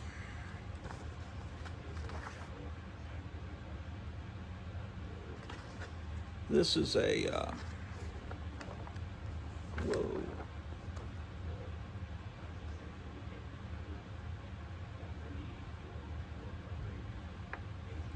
This is it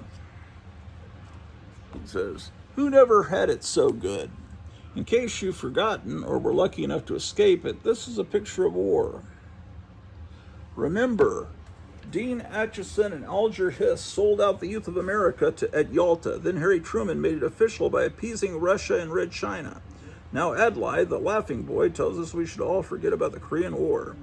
There are some things you can't forget. 500,000 American boys killed in war during 3 Democratic administrations in the last 50 years.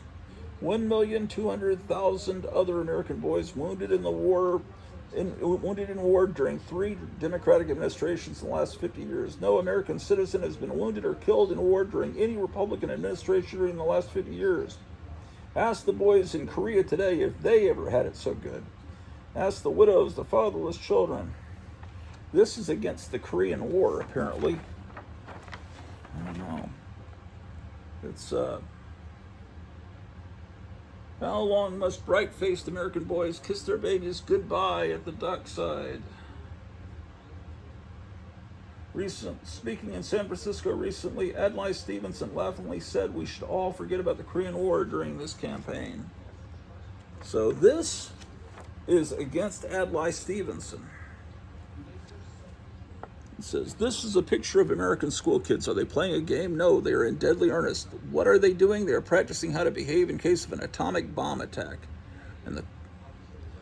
Okay, so that's a quote from Dwight D. Eisenhower. In the climate of fear long endured, we can hear the death rattle of a nation. The only way to win World War III is to prevent it.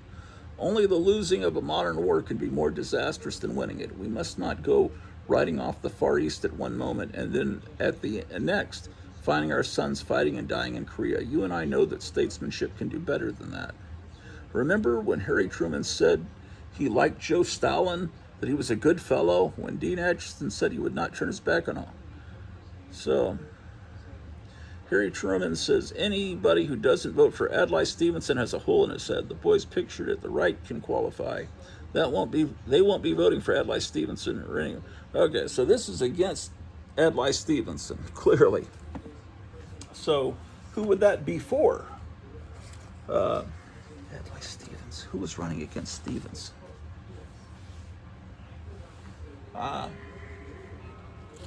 Oh, wait. That would be Eisenhower. That's pro-Eisenhower. That's what that is. Here's a promotion for Monster Bash in this cool book that I showed you earlier. Your Monster Bash flyer.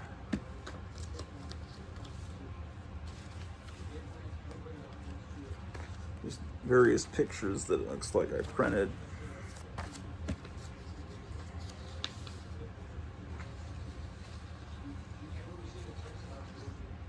Man, who could have... I wish this world would return to this. There's Donna Lauren, the Dr. Pepper girl. Okay. It's like a Flash Gordon promotion poster for... is this the new Flash Gordon? Yeah, it must be the one that's being printed now. Oh, it's Hopalong Cassidy. How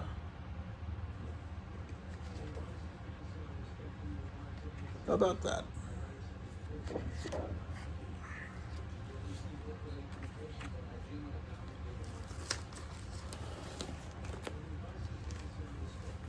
These are just a bunch of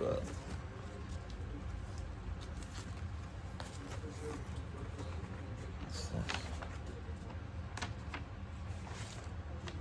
That can be thrown away. Backing board. What is this?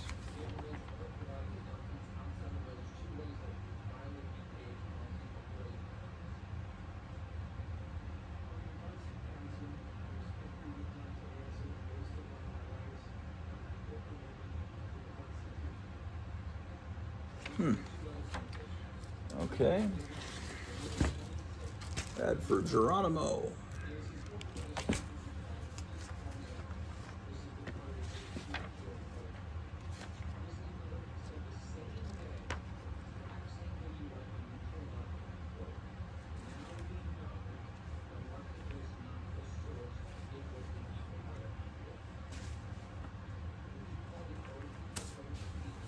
Okay.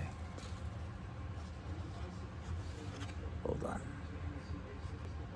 This is a promotional photo for this early computer arcade game, Boot Hill, from April of '77. I have a Boot Hill machine downstairs.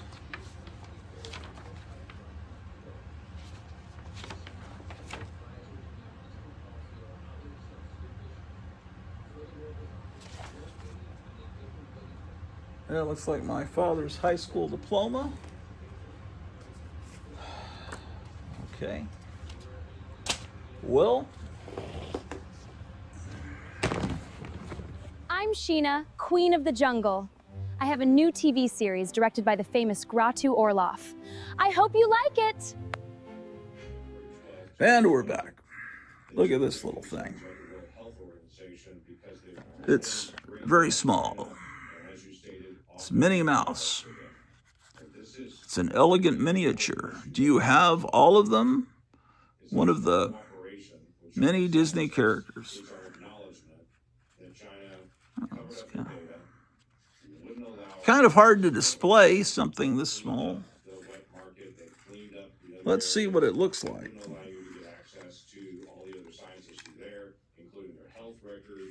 Oh, it's actually pretty cool looking. I actually never opened this box yet. I got it over a year ago, and I'm only now opening it for the first time. Can you believe that? I think it's really important that we resolve if we're going to fund research and cooperate. Wow. With you, we've got to have certain Incredible. things from you. If things go sideways, we've got to have access to all information in all places. You were noting not only that China was affecting the World Health Organization and that China was bending them to their wills. The World Health Organization was putting out data that you saw.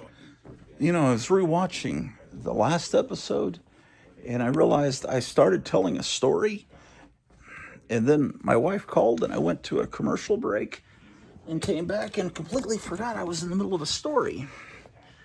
And so let me finish that story now. I was talking about Journo Comics on YouTube because Captain Strangelife had mentioned Journo Comics. Had a recent video where he said, I've decided to sell my entire collection, except for a couple of comics that were like my first comics I ever had and stuff. And I thought, and so he was going through showing all his, his Amazing Spider-Man from the 60s and different stuff. Some was great, some I could care less about from, stuff that younger collectors care about. But anyway, Captain Strangelife was like kind of doing a mental calculations about what that collection was worth based on what he'd shown. And he didn't show all of it, but he was basically showing it and saying, guys, send me a quote of what you would offer me. And I was thinking about it, and I was thinking, this guy doesn't really want to sell his collection. He's doing this for his wife, for his family, so that if something happens to him, they would have a sense of how much that's worth based on these amounts people are offering. And it's a way for maybe his wife to not be taken advantage of if something like that happened. I thought that was what he was doing. I don't know if that's the case. This is the directions for Satan's Crate, which is a little like Big Daddy Roth style model kit. Not from Roth, but with little, it's over here. Got a bunch of, these are just things I'm not sure what to do. I'm kind of run out of wall space, but they're great. So I'm putting them into this plastic bin from Dollar General where they can be stored flat. Someone blew, this was a postcard you would get if you wrote to ABC, to the Addams Family production company. They would send you this little color postcard. Somebody blew it up giant size and sent it along with an order to me from, I bought something on eBay. Here's the 1948 Donut Queen.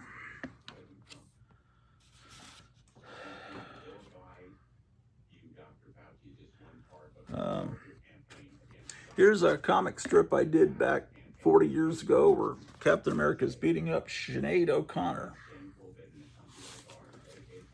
In the days before the internet, there used to be phone numbers. You'd call a phone number and it would tell you the time, or it would tell you the weather. I remember that when the time is now, it's like, gee, I want to know, I want to set this clock, I'll call this phone number and see what the exact time is, set my watch. Do you remember that? But there was one phone number, it was an entertainment line. You'd call it up, it would tell you what the hit movies were right now and what the top 5 songs in the country were, the top 10 songs. And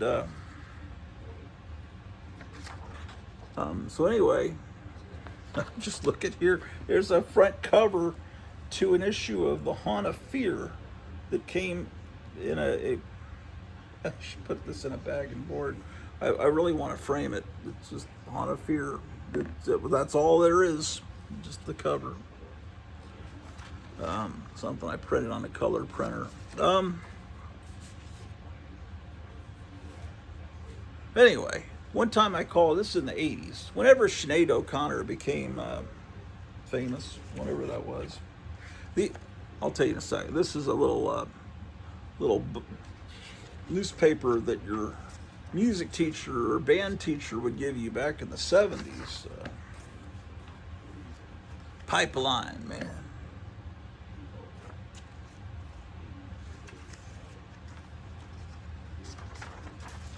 Beetle Fever, 76. Yeah, anyway. So, I called that one time, and whoever, it wasn't an AI, they didn't have AI back then. It wasn't a robot voice. It was some guy reading. His job was to read into the phone recording, and he said, and number, I don't know what Sinead O'Connor's first song, what was it, Everything Belongs to You or something, I don't know. Nothing Compares to You, that's what it was. And it says, and in first place is Nothing Compares to You by Sinead O'Connor. And ever since then, I've always thought, oh yeah, that's Sinead O'Connor there. Well, it was funny at the time, Sinead. I blew up the ad for the premiere of Star Trek. It's the Temple of Mystery.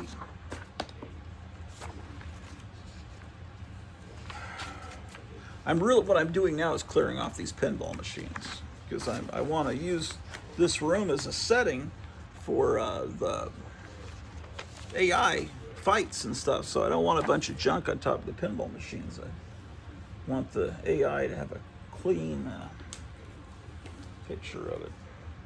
Here's an old 50s calendar. That should be on a wall.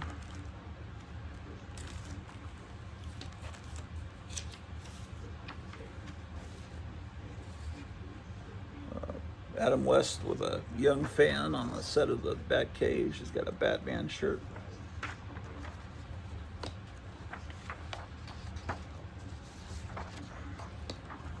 All this stuff wound up on top of the pinball machines. Astonishing. This is from my high school newspaper. Look what is going to hit the music stores during this month. The newest sounding heavy metal album by the hottest local band in Arlington, Pantera's Metal Magic, will hopefully break publication around April 10th. Pantera's debut album is the closest attempt at their live performances as they could possibly get without the visual effects of their fire, fog, and any other effects pyro the special effects man can come up with. Anyway, these guys, so one of them I think went to my high school, and the other ones went to a high school not very far away in the same town. What is this?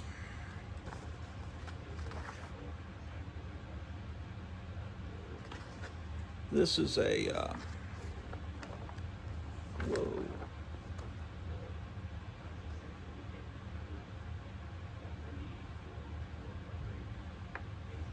This is it says, "Who never had it so good?" In case you've forgotten or were lucky enough to escape it, this is a picture of war. Remember, Dean Acheson and Alger Hiss sold out the youth of America at Yalta. Then Harry Truman made it official by appeasing Russia and Red China. Now Adlai, the laughing boy, tells us we should all forget about the Korean War. There are some things you can't forget. 500,000 American boys killed in war during 3 Democratic administrations in the last 50 years. 1,200,000 other American boys wounded in war during 3 Democratic administrations in the last 50 years. No American citizen has been wounded or killed in war during any Republican administration during the last 50 years. Ask the boys in Korea today if they ever had it so good. Ask the widows, the fatherless children. This is against the Korean War, apparently. I don't know. It's, how long must bright-faced American boys kiss their babies goodbye at the dockside? Speaking in San Francisco recently, Adlai Stevenson laughingly said we should all forget about the Korean War during this campaign. So this is against Adlai Stevenson. It says, this is a picture of American school kids. Are they playing a game? No, they are in deadly earnest. What are they doing? They are practicing how to behave in case of an atomic bomb attack. Okay, so that's a quote from Dwight D. Eisenhower. In the climate of fear long endured, we can hear the death rattle of a nation. The only way to win World War III is to prevent it. Only the losing of a modern war can be more disastrous than winning it. We must not go riding off the Far East at one moment and then at the next, finding our sons fighting and dying in Korea. You and I know that statesmanship can do better than that. Remember when Harry Truman said he liked Joe Stalin, that he was a good fellow, when Dean Acheson said he would not turn his back on him? So, Harry Truman says anybody who doesn't vote for Adlai Stevenson has a hole in his head. The boys pictured it. The right can qualify. They won't be voting for Adlai Stevenson or anyone. Okay, so this is against Adlai Stevenson, clearly. So, who would that be for? Adlai Stevenson. Who was running against Stevenson?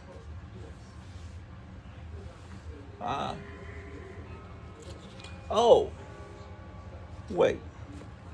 That would be Eisenhower. That's pro-Eisenhower. That's what that is. Here's a promotion for Monster Bash in this cool book that I showed you earlier. Their Monster Bash flyer.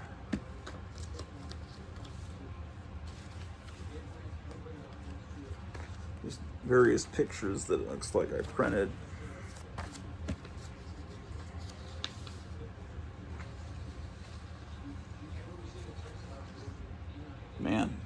who could have...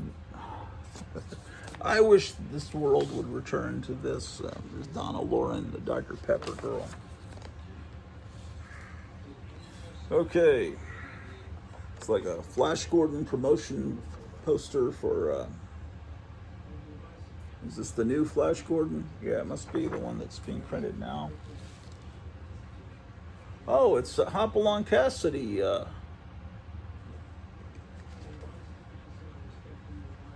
about that?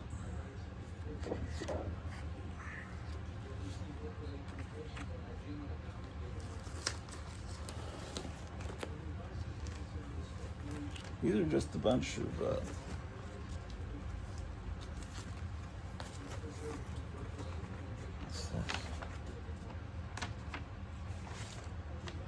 that can be thrown away.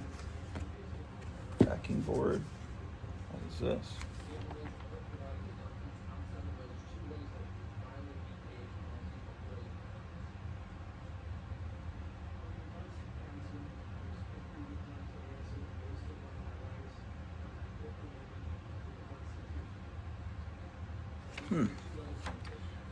Okay.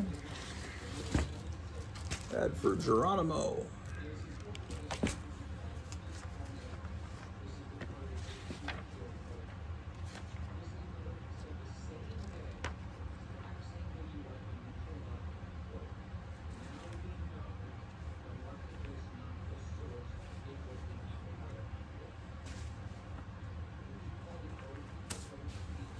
Okay.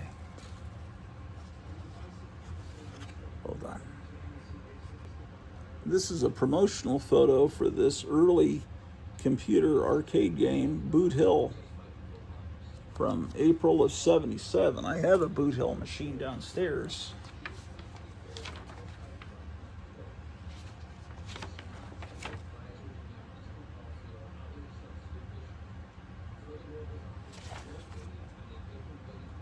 That looks like my father's high school diploma.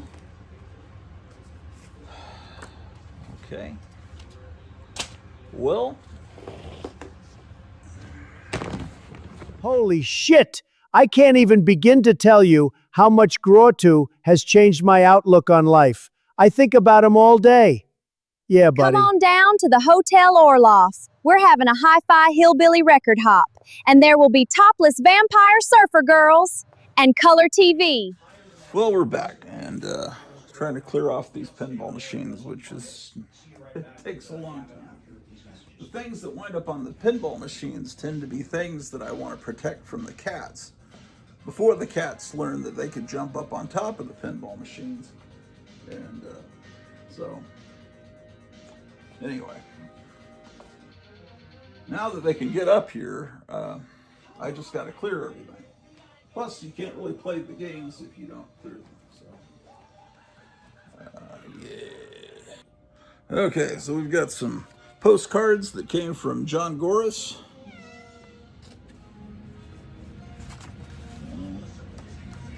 These will go in the smaller box here. It's a creature from the Black Lagoon.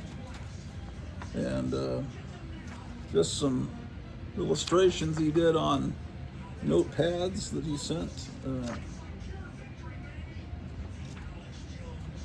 And birthday card. He likes to play up that my birthday is on 4/20. I try to forget that. But let's see.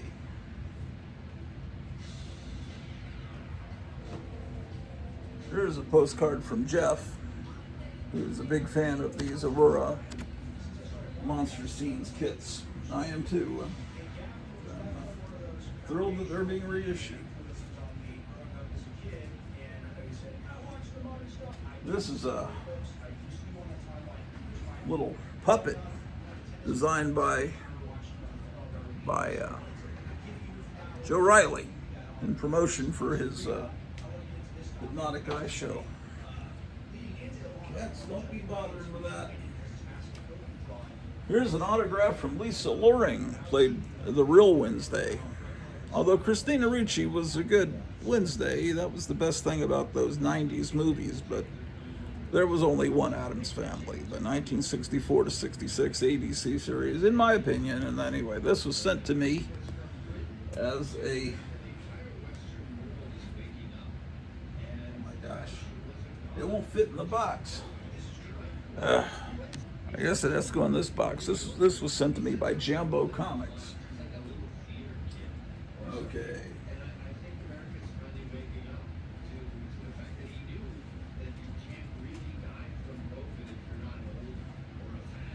Okay, what else do we have here?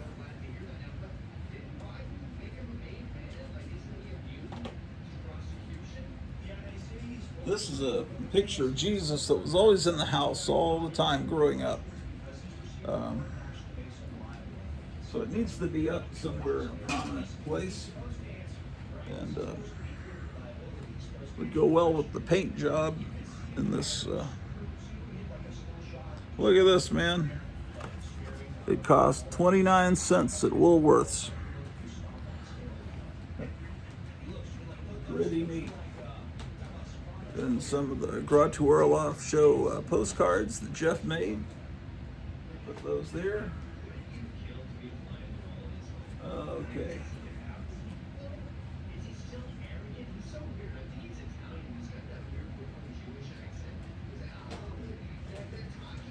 Okay, so little book. It looks like it's from Kmart about dinosaurs. Oh, come on, don't jump up there, Swamp Man. You're gonna F everything up, man. Oh, don't do it. This is The Hideous Sun Demon, drawn by John Goris. This needs to be hung up. Yes, it does. Put it there. Got some match books. These were that goes there. These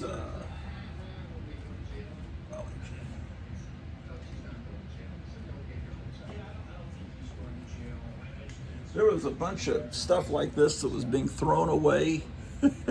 And I salvaged it back a few years ago back in Texas. Someone had a whole giant container filled with old photographs and postcards, just filled to the brim. They were throwing away all the history. Man, this cat will not stop. Okay, here's some more of these things I didn't show you earlier. I just found some more, so let's reunite them with the others in this box. Okay, where did I, oh, yes. Yeah, this friend of mine brings me these, gave me this book to put postcards, matchbooks in. So let me get these in here. This is a promotional for the Flying Nun. I remember the Flying Nun being on TV when we were stationed in Germany, but honestly, I don't think I ever really watched an entire episode.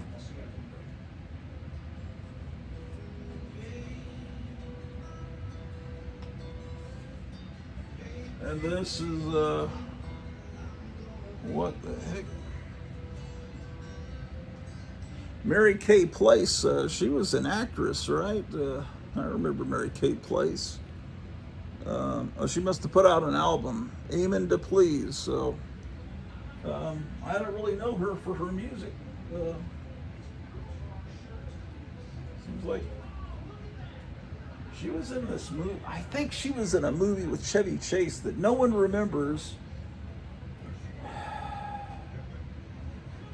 And Modern Problems, and it was Ken Shapiro was the director, the guy that directed The Groove Tube, and I remember there was some funny parts in that. Oh my gosh, my King Kong's been knocked on the floor.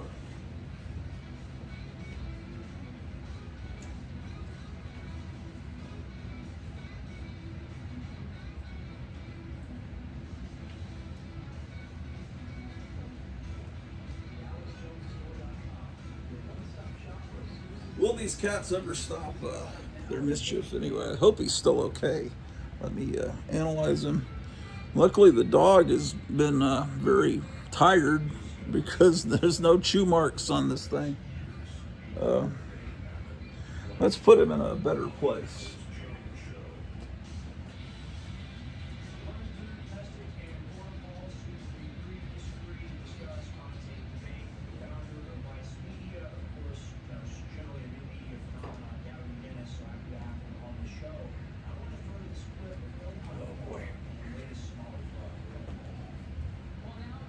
What is this one? Oh, wow. Take a look at this. It's a promotional matchbook for A Most Unusual Motion Picture, Sunset Boulevard, a fantastic movie. So I told him, hey, you know, as you're going through those matchbooks, he's looking for historical ones. And I'm saying, I told him, I like the ones that promote movies or nightclubs. He said, well, I don't really collect those, so anytime I find one stuff like that, I'll bring it over, and sometimes I'll come home and there'll be a little bag hanging from my front doorknob filled with goodies like these, and he gave me this whole book, and one time he gave me a Golden Age comic book. I think he found at a thrift store.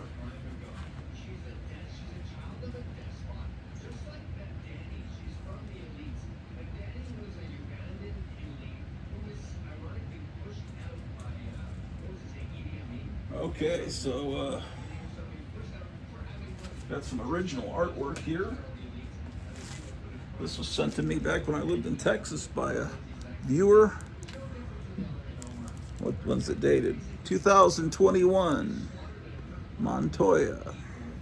That would look good framed. I just haven't framed it yet. And this was a gift from Charlton 66. It's Morticia Adams. This is real art. It's a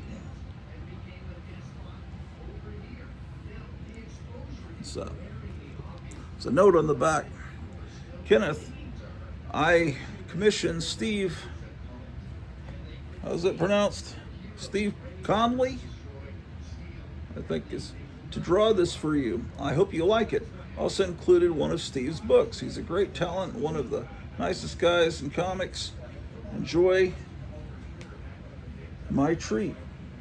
Okay, so I've been meaning to frame that too, it's just there's no. Back in Texas, there were framing stores. Here, there's nothing. There's a Walmart that you can get frames. What is this here? I don't know who this is. I don't know whose postcard this is. It's addressed to someone in San Antonio, but it doesn't seem to be anyone that I remember in my family. Picture my wife and myself. That here. Okay.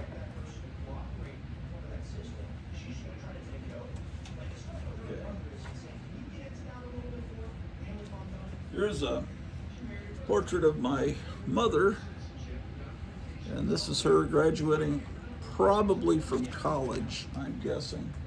Put that here in this box so it's safe. What are you messing with now, little cat? Nothing? Okay, good.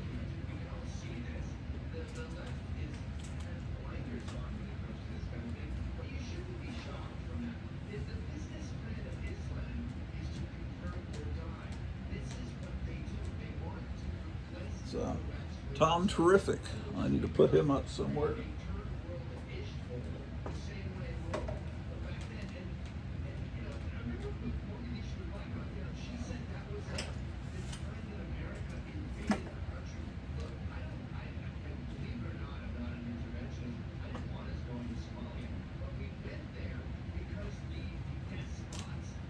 Well, we're actually making progress here.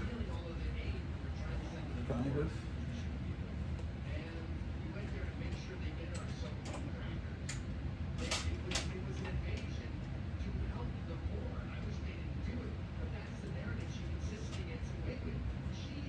I've got to fix these sunglasses, man. This one lens keeps falling out. Got from the 90s. This is a Poison Ivy car, probably a McDonald's thing. And there used to be same time that Batman cartoon was on the network, there was a Spider-Man, pretty well done Spider-Man cartoon, and this is a character that is not the Green Goblin. Maybe it's the Hobgoblin. I don't know. I know Spider-Man history from the 70s back. These new characters they created, I don't know much about them. Here's some model kit glue, which is just what I need. Fix these sunglasses. They just don't make sunglasses like they used to. Okay. There we go. Okay, we just need a little bit of glue.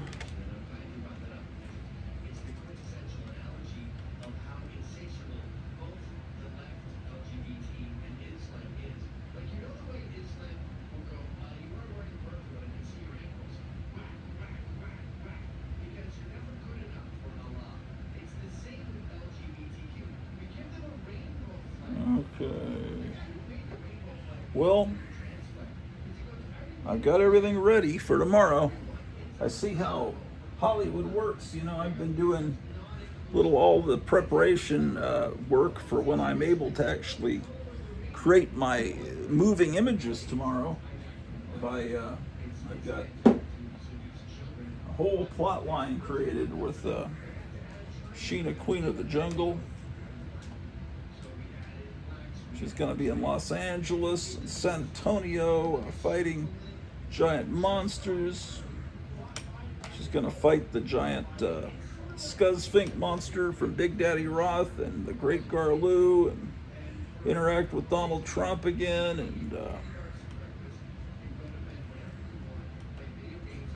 okay, so it's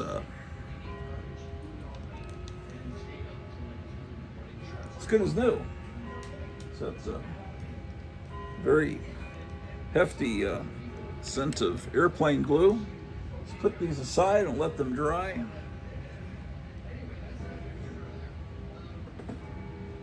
I just remembered I haven't shown any comic books yet. What a tragedy.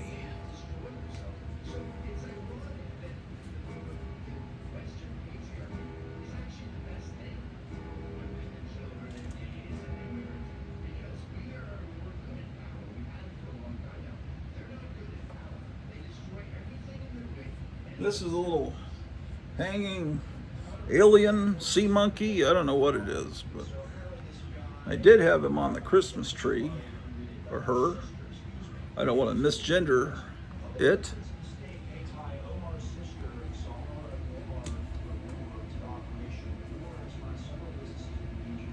Yeah, it's not long till Christmas. So really, the great thing about a Christmas tree is putting things like that in a place where, so that gives them a place to be.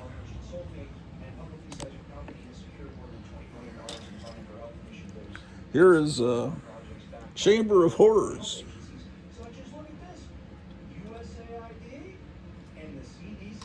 It's like a cartridge for a phonograph.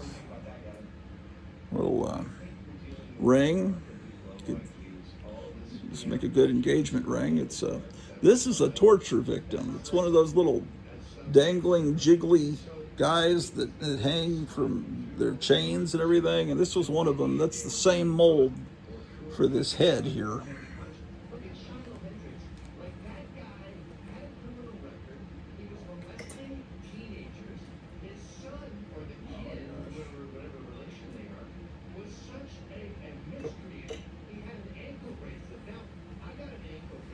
Okay. Here's a little Captain Hook Tinykin, which I think I should take him out of the bag. I don't know. Let's see. Okay, so it's a very small little thing that not sure what kind of play value this would have, but let's put it somewhere safe. Ah, shit! I mean, shoot. I guess I shouldn't put stuff there. Oh boy. This thing broke. But it looks like a clean break. Shit, I broke something. This broke. um, it's like a Disney. I think it's Disney. Let's fix it now. This is the best thing about Earthworm Jim. And I don't know, this might be from He-Man, but you know, some things I get, even though I don't know what they really are, because I just like the look of the character. But I remember Earthworm Jim. Yes, indeed. Let's put them over here where they're not going to create a disturbance. And I didn't buy this thing, so I don't know. It might have been my mother's, might have been a gift to my mother. I don't know what this thing is. It looks like Dopey from Snow White made as a tiki god. Where did I... There's a price tag on the bottom that might indicate its source. It cost a whole $2. So I guess it would look good in a tiki bar in theory. A tiki bar we don't have yet, but it's always something on the horizon that could happen. I've also got methyl drive. Like I said, if you specifically want to enhance what methylene blue does for your body, take CoQ10, PQQ, which are going to help your mitochondria increase the efficiency of the electron transport chain. That's what CoQ10 does. I want to fix my mitochondria, man. I need to get that stuff they taught. They always sell in this blue fluid. You have a healthy mitochondria, it will split. That's how you get more mitochondria just in general. That's called mitochondrial biogenesis. Look up PQQ, look up CoQ10, look up what proper magnesium does for your body, look up what proper methylated vitamin B12 does for your body. All of that and more is in Power Methyl Drive, and you can get them all three together on the Power. Do you? My wife wanted to watch this terrible show. She knows it's terrible, but you know, called The Vampire Lestat. It's a new TV show on some network or other that based on Anne Rice. In the second to last episode, I didn't see the last episode. She watched it without. I can't stand it. They somebody comes along and slices off the heads that slowly fall off, you know, of the two characters that, you know, from Interview with the Vampire, the Tom Cruise and Brad Pitt characters are played by obviously two different actors in this terrible TV series. Anyway, they slice their heads off, which apparently doesn't happen in the actual book, but apparently in the last episode they get better, but just always are going to have scars there, because I guess as vampires they can survive that.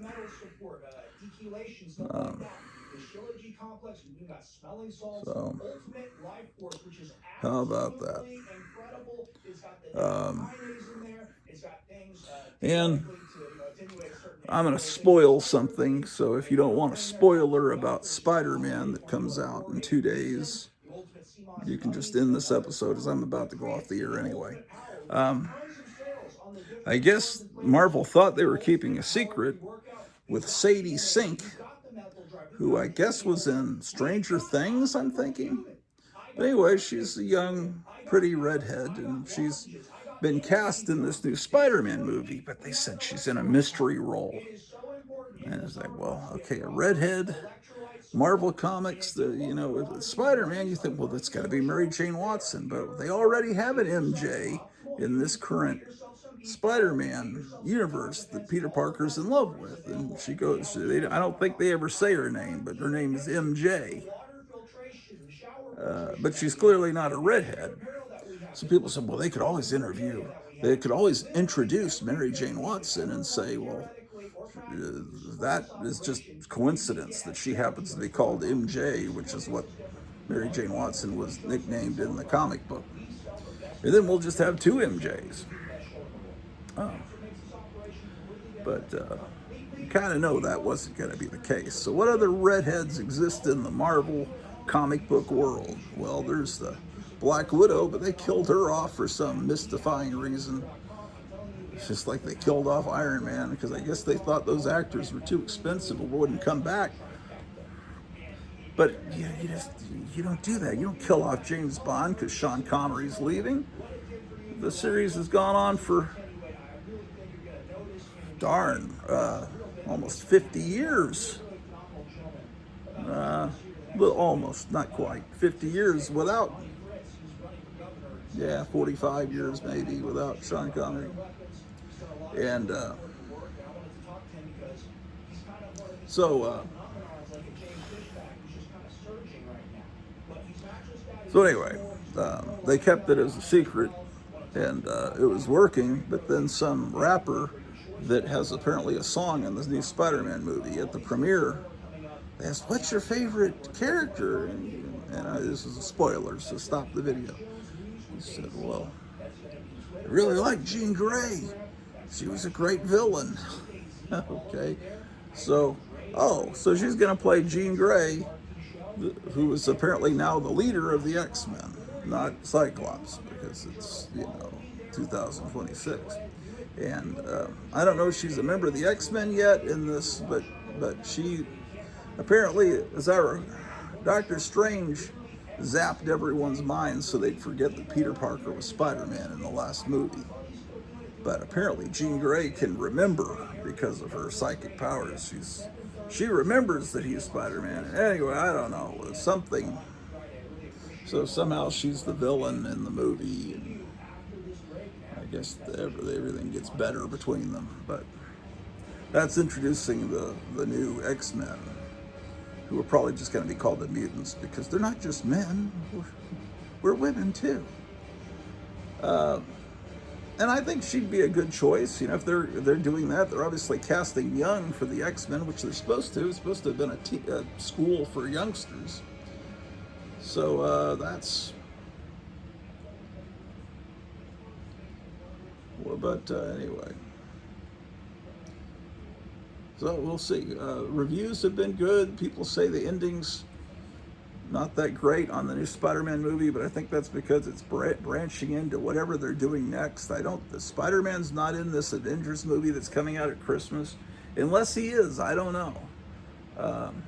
But I don't know what happened to Doctor Strange. I don't see him mentioned at all in any of these big movies. I don't know what's going on. It's all ridiculous, isn't it? It's going to take a lot longer for this to dry. Let me go set this down somewhere. This is a little viewer, but I can't really show it to you, but okay, it's all right. You don't want to see it. I will see you guys tomorrow. I might do a radio show. What time is it? Oh my gosh. I might do a radio show in a little bit, but we'll have to see. Anyway, take care. Subscribe to Grottu Orloff. He's the real boss. Yeah, Grottu Orloff is the boss! He's the real deal, everyone. Subscribe now, don't miss out! Let's hear it for Grottu.